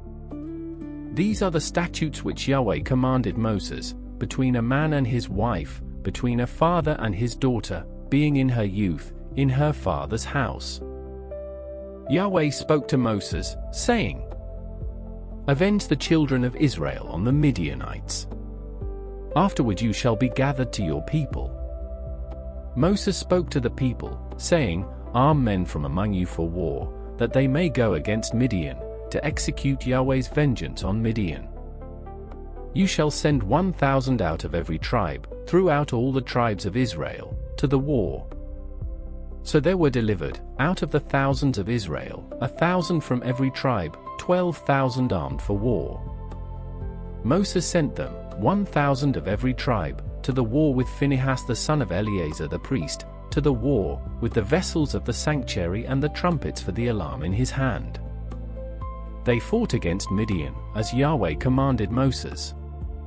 They killed every male. They killed the kings of Midian with the rest of their slain, Evi, Rechem, Zur, Ha, and Reba, the 5 kings of Midian. They also killed Balaam the son of Beor with the sword. The children of Israel took the women of Midian captive with their little ones, and all their livestock, all their flocks, and all their goods, they took as plunder. All their cities in the places in which they lived, and all their encampments, they burned with fire. They took all the captives, and all the plunder, both of man and of animal. They brought the captives with the prey and the plunder, to Moses, and to Eleazar the priest, and to the congregation of the children of Israel, to the camp at the plains of Moab, which are by the Jordan at Jericho. Moses and Eleazar the priest, with all the princes of the congregation, went out to meet them outside of the camp. Moses was angry with the officers of the army, the captains of thousands and the captains of hundreds, who came from the service of the war. Moses said to them, Have you saved all the women alive? Behold, these caused the children of Israel, through the counsel of Balaam, to commit trespass against Yahweh in the matter of Peor, and so the plague was among the congregation of Yahweh. Now therefore kill every male among the little ones, and kill every woman who has known man by lying with him. But all the girls, who have not known man by lying with him, keep alive for yourselves. Encamp outside of the camp for 7 days. Whoever has killed any person, and whoever has touched any slain, purify yourselves on the 3rd day, and on the 7th day, you and your captives. You shall purify every garment, and all that is made of skin, and all work of goat's hair, and all things made of wood. Eleazar the priest said to the men of war who went to the battle, This is the statute of the law which Yahweh has commanded Moses. However the gold, and the silver, the bronze, the iron, the tin, and the lead, everything that may withstand the fire, you shall make to go through the fire, and it shall be clean, nevertheless it shall be purified with the water for impurity. All that doesn't withstand the fire you shall make to go through the water. You shall wash your clothes on the 7th day, and you shall be clean. Afterward you shall come into the camp.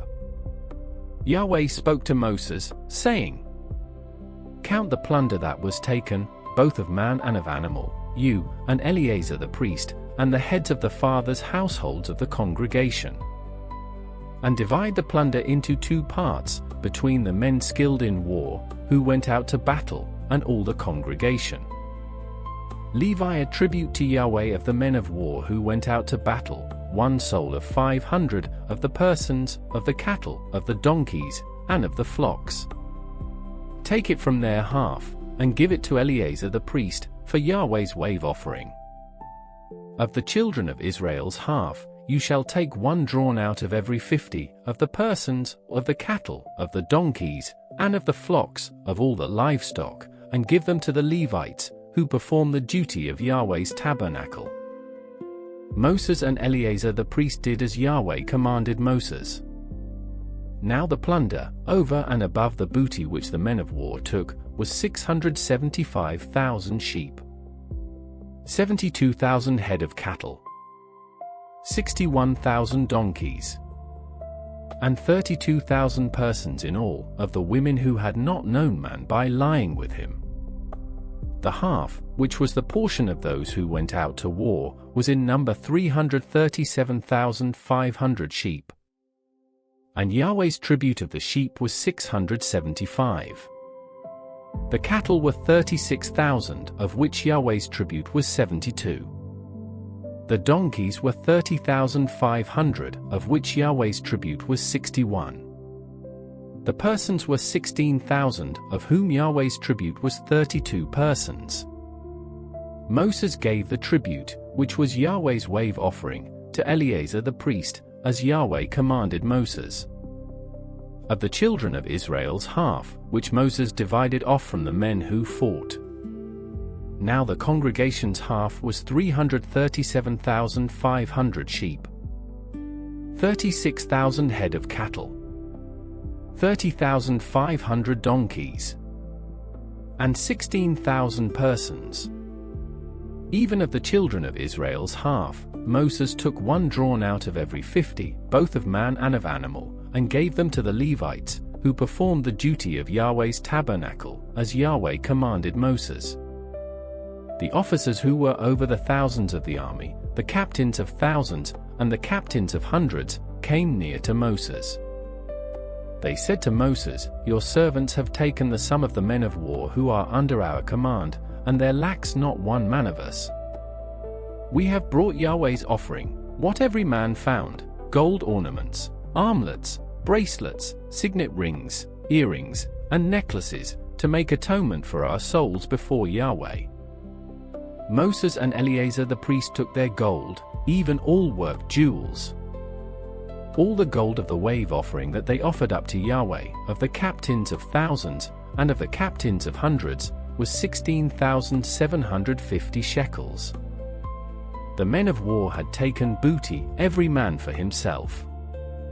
Moses and Eleazar the priest took the gold of the captains of thousands and of hundreds, and brought it into the tent of meeting for a memorial for the children of Israel before Yahweh. Now the children of Reuben and the children of Gad had a very great multitude of livestock. They saw the land of Jazer, and the land of Gilead. Behold, the place was a place for livestock. Then the children of Gad and the children of Reuben came and spoke to Moses, and to Eleazar the priest, and to the princes of the congregation, saying, Ataroth, Dibon, Jazer, Nimrah, Heshbon, Elileh, Sebam, Nebo, and Beon. The land which Yahweh struck before the congregation of Israel is a land for livestock, and your servants have livestock. They said, If we have found favor in your sight, let this land be given to your servants for a possession. Don't bring us over the Jordan. Moses said to the children of Gad, and to the children of Reuben, Shall your brothers go to war while you sit here? Why do you discourage the heart of the children of Israel from going over into the land which Yahweh has given them? Your fathers did so when I sent them from Kadesh Barnea to see the land. For when they went up to the valley of Eshcol, and saw the land, they discouraged the heart of the children of Israel, that they should not go into the land which Yahweh had given them. Yahweh's anger burned in that day, and he swore, saying, Surely none of the men who came up out of Egypt, from 20 years old and upward, shall see the land which I swore to Abraham, to Isaac, and to Jacob, because they have not wholly followed me. Except Caleb the son of Jephunneh the Kenizzite, and Joshua the son of Nun, because they have followed Yahweh completely. Yahweh's anger burned against Israel, and he made them wander back and forth in the wilderness 40 years, until all the generation who had done evil in Yahweh's sight was consumed.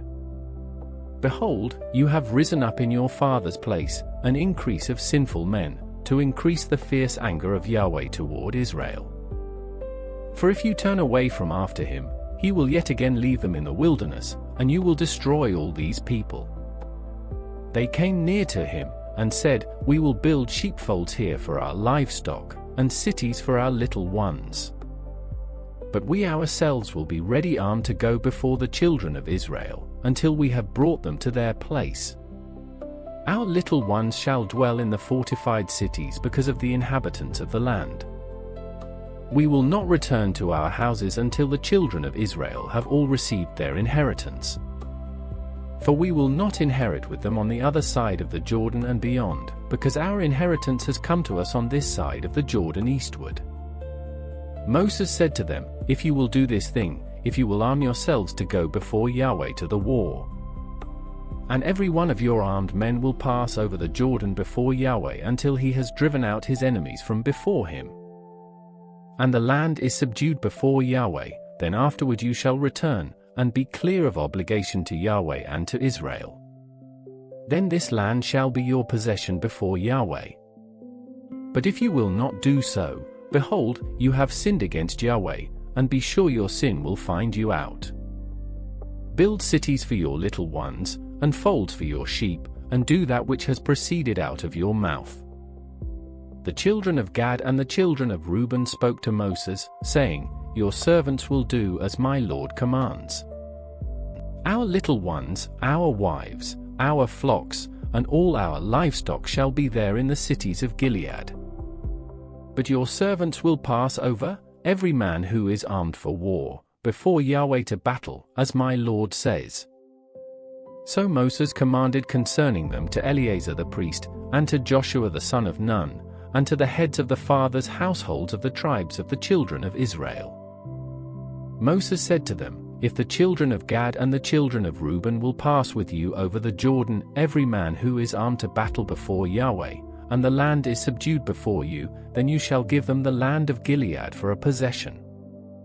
But if they will not pass over with you armed, they shall have possessions among you in the land of Canaan.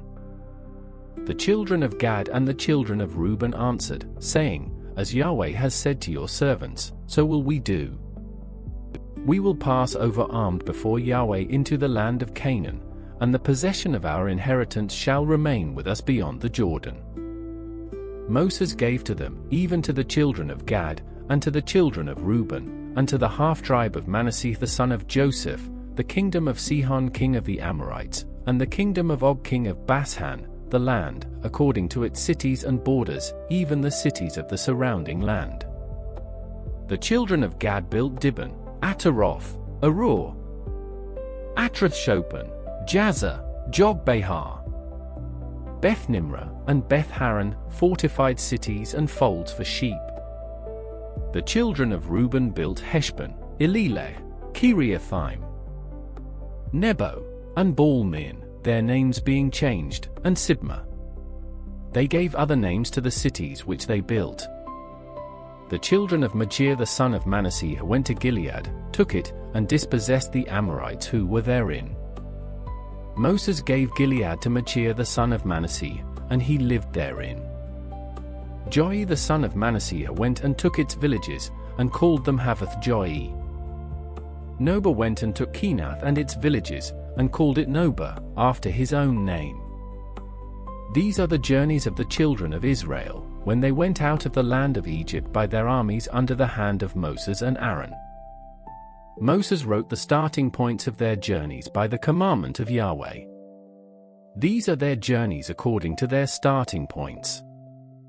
They traveled from Ramses in the first month, on the 15th day of the first month. On the next day after the Passover, the children of Israel went out with a high hand in the sight of all the Egyptians, while the Egyptians were burying all their firstborn, whom Yahweh had struck among them. Yahweh also executed judgments on their gods. The children of Israel traveled from Ramses, and encamped in Succos. They traveled from Succos, and encamped in Etham, which is in the edge of the wilderness. They traveled from Etham, and turned back to Pi-hahiroth, which is before Baal-zephon, and they encamped before Migdol. They traveled from before Hahiroth, and crossed through the middle of the sea into the wilderness. They went 3 days' journey in the wilderness of Etham, and encamped in Marah. They traveled from Marah, and came to Elim. In Elim, there were 12 springs of water and 70 palm trees, and they encamped there. They traveled from Elim, and encamped by the Red Sea. They traveled from the Red Sea, and encamped in the wilderness of Sin. They traveled from the wilderness of Sin, and encamped in Dophkah. They traveled from Dophkah, and encamped in Elash. They traveled from Elash, and encamped in Rephidim, where there was no water for the people to drink.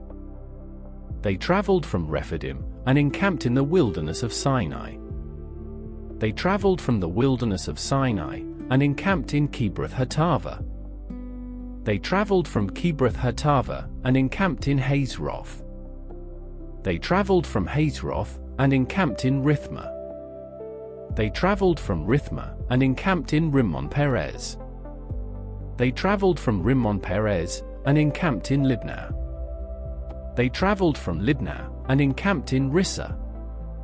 They traveled from Rissah, and encamped in Kehelatha.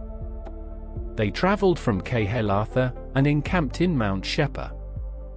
They traveled from Mount Shepah, and encamped in Harada. They traveled from Harada, and encamped in Makaloth. They traveled from Makaloth, and encamped in Tahath. They traveled from Tahath, and encamped in Tur. They traveled from Tur, and encamped in Mithkah. They traveled from Mithkah, and encamped in Hashmonah. They traveled from Hashmonah, and encamped in Mosroth. They traveled from Mosroth, and encamped in Ben Jarkan. They traveled from Ben Jarkan, and encamped in Hor Haggidgad. They traveled from Hor Haggidgad, and encamped in Jotbatha. They traveled from Jotbatha, and encamped in Abrona.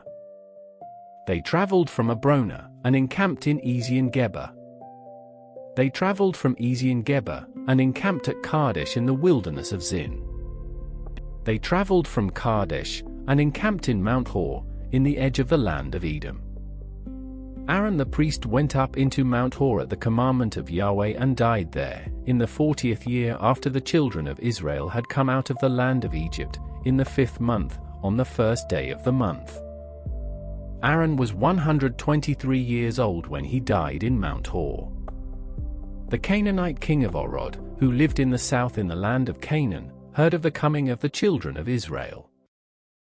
They traveled from Mount Hor, and encamped in Zalmonah. They traveled from Zalmonah, and encamped in Punon.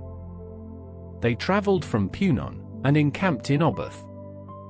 They traveled from Oboth, and encamped in Iarbarim, in the border of Moab. They traveled from Eim, and encamped in Dibon-Gad. They traveled from Dibon-Gad, and encamped in Almon-Diblathaim.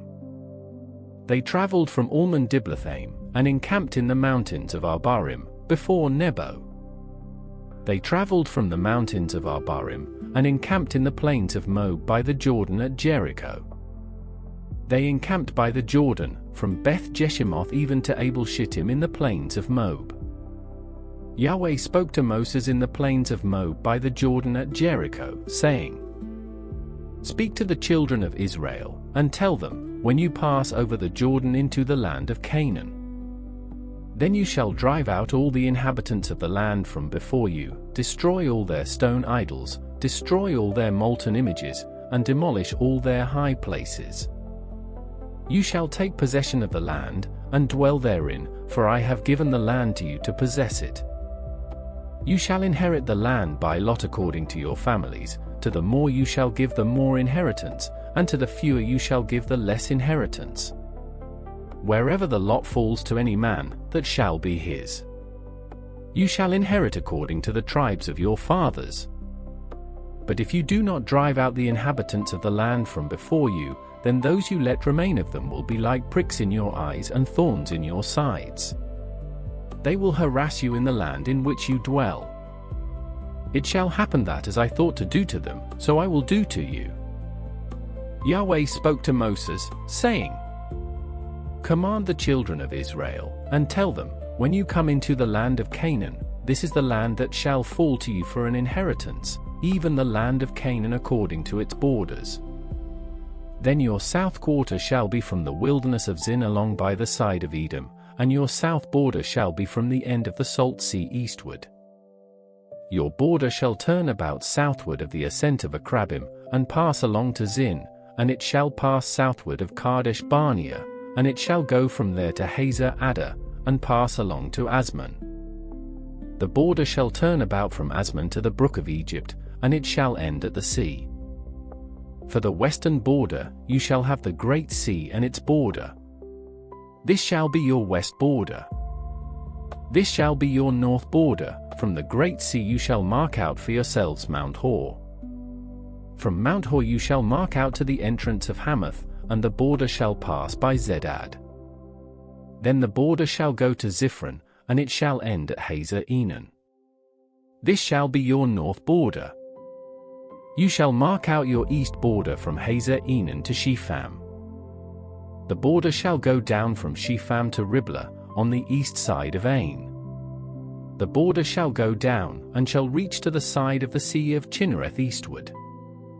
The border shall go down to the Jordan, and end at the salt sea. This shall be your land according to its borders around it. Moses commanded the children of Israel, saying, This is the land which you shall inherit by lot, which Yahweh has commanded to give to the 9 tribes, and to the half-tribe. For the tribe of the children of Reuben according to their fathers' houses, the tribe of the children of Gad according to their fathers' houses, and the half-tribe of Manasseh have received their inheritance. The 2 tribes and the half-tribe have received their inheritance beyond the Jordan at Jericho eastward, toward the sunrise. Yahweh spoke to Moses, saying, These are the names of the men who shall divide the land to you for inheritance, Eleazar the priest, and Joshua the son of Nun. You shall take 1 prince of every tribe, to divide the land for inheritance. These are the names of the men of the tribe of Judah, Caleb the son of Jephunneh. Of the tribe of the children of Simeon, Shemuel the son of Ammihud. Of the tribe of Benjamin, Elidad the son of Chislon. Of the tribe of the children of Dan a prince, Buki the son of Jogli. Of the children of Joseph, of the tribe of the children of Manasseh a prince, Haniel the son of Ephod. Of the tribe of the children of Ephraim a prince, Kemuel the son of Shifton. Of the tribe of the children of Zebulun a prince, Elizaphan the son of Parnach. Of the tribe of the children of Issachar a prince, Paltiel the son of Azan. Of the tribe of the children of Asher a prince, Ahihud the son of Shalomi. Of the tribe of the children of Naphtali a prince, Pedahel the son of Ammihud. These are they whom Yahweh commanded to divide the inheritance to the children of Israel in the land of Canaan. Yahweh spoke to Moses in the plains of Moab by the Jordan at Jericho, saying, Command the children of Israel to give to the Levite cities to dwell in out of their inheritance. You shall give pasture lands for the cities around them to the Levites. They shall have the cities to dwell in. Their pasture land shall be for their livestock, and for their possessions, and for all their animals. The pasture land of the cities, which you shall give to the Levites, shall be from the wall of the city and outward 1,000 cubits around it.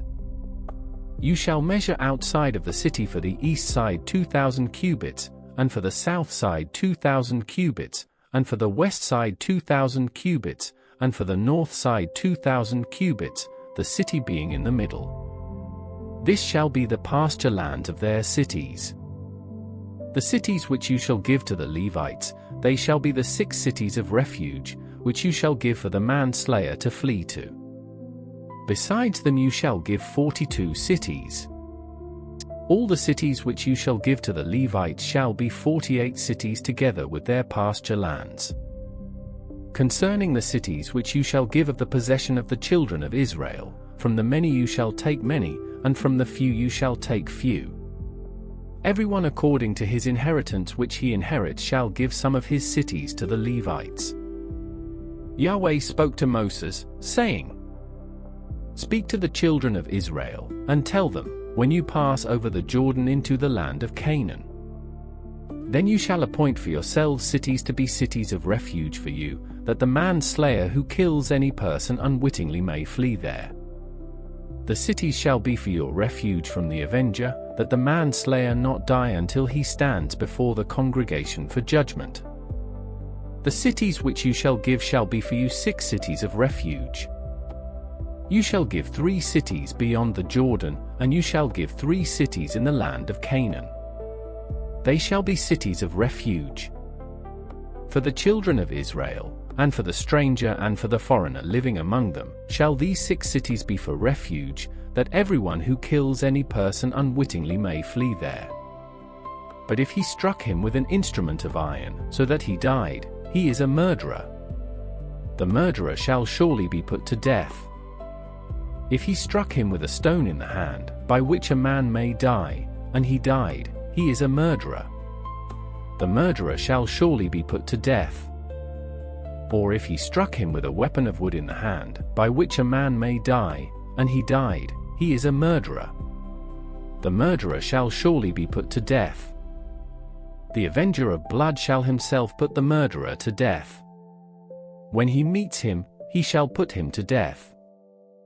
If he shoved him out of hatred, or hurled something at him while lying in wait, so that he died, or in hostility struck him with his hand, so that he died, he who struck him shall surely be put to death. He is a murderer. The avenger of blood shall put the murderer to death when he meets him. But if he shoved him suddenly without hostility, or hurled on him anything without lying in wait, or with any stone, by which a man may die, not seeing him, and cast it on him so that he died, and he was not his enemy and not seeking his harm, then the congregation shall judge between the striker and the avenger of blood according to these ordinances. The congregation shall deliver the manslayer out of the hand of the avenger of blood, and the congregation shall restore him to his city of refuge, where he had fled. He shall dwell therein until the death of the high priest, who was anointed with the holy oil. But if the manslayer shall at any time go beyond the border of his city of refuge where he flees, and the avenger of blood finds him outside of the border of his city of refuge, and the avenger of blood kills the manslayer, he shall not be guilty of blood, because he should have remained in his city of refuge until the death of the high priest. But after the death of the high priest, the manslayer shall return into the land of his possession. These things shall be for a statute and ordinance to you throughout your generations in all your dwellings. Whoever kills any person, the murderer shall be slain based on the testimony of witnesses, but one witness shall not testify alone against any person so that he dies. Moreover, you shall take no ransom for the life of a murderer who is guilty of death. He shall surely be put to death. You shall take no ransom for him who has fled to his city of refuge, that he may come again to dwell in the land before the death of the priest. So you shall not pollute the land where you live, for blood pollutes the land. No atonement can be made for the land, for the blood that is shed in it, but by the blood of him who shed it. You shall not defile the land which you inhabit, where I dwell, for I, Yahweh, dwell among the children of Israel. The heads of the fathers' households of the family of the children of Gilead, the son of Machir, the son of Manasseh, of the families of the sons of Joseph, came near, and spoke before Moses and before the princes, the heads of the fathers' households of the children of Israel.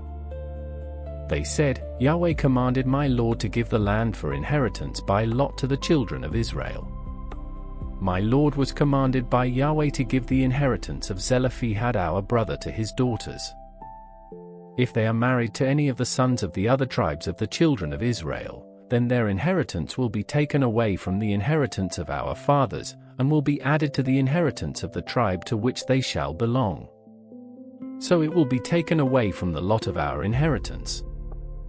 When the Jubilee of the children of Israel comes, then their inheritance will be added to the inheritance of the tribe to which they shall belong. So their inheritance will be taken away from the inheritance of the tribe of our fathers. Moses commanded the children of Israel according to Yahweh's word, saying, The tribe of the sons of Joseph speak what is right. This is the thing which Yahweh commands concerning the daughters of Zelophehad, saying, Let them be married to whom they think best, only they shall marry into the family of the tribe of their father. So shall no inheritance of the children of Israel move from tribe to tribe, for the children of Israel shall all keep the inheritance of the tribe of his fathers. Every daughter who possesses an inheritance in any tribe of the children of Israel shall be wife to one of the family of the tribe of her father, that the children of Israel may each possess the inheritance of his fathers. So shall no inheritance move from one tribe to another tribe, for the tribes of the children of Israel shall each keep his own inheritance. The daughters of Zelophehad did as Yahweh commanded Moses.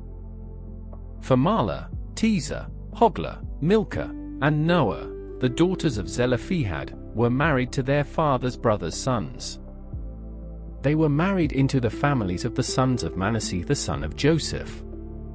Their inheritance remained in the tribe of the family of their father. These are the commandments and the ordinances which Yahweh commanded by Moses to the children of Israel in the plains of Moab by the Jordan at Jericho.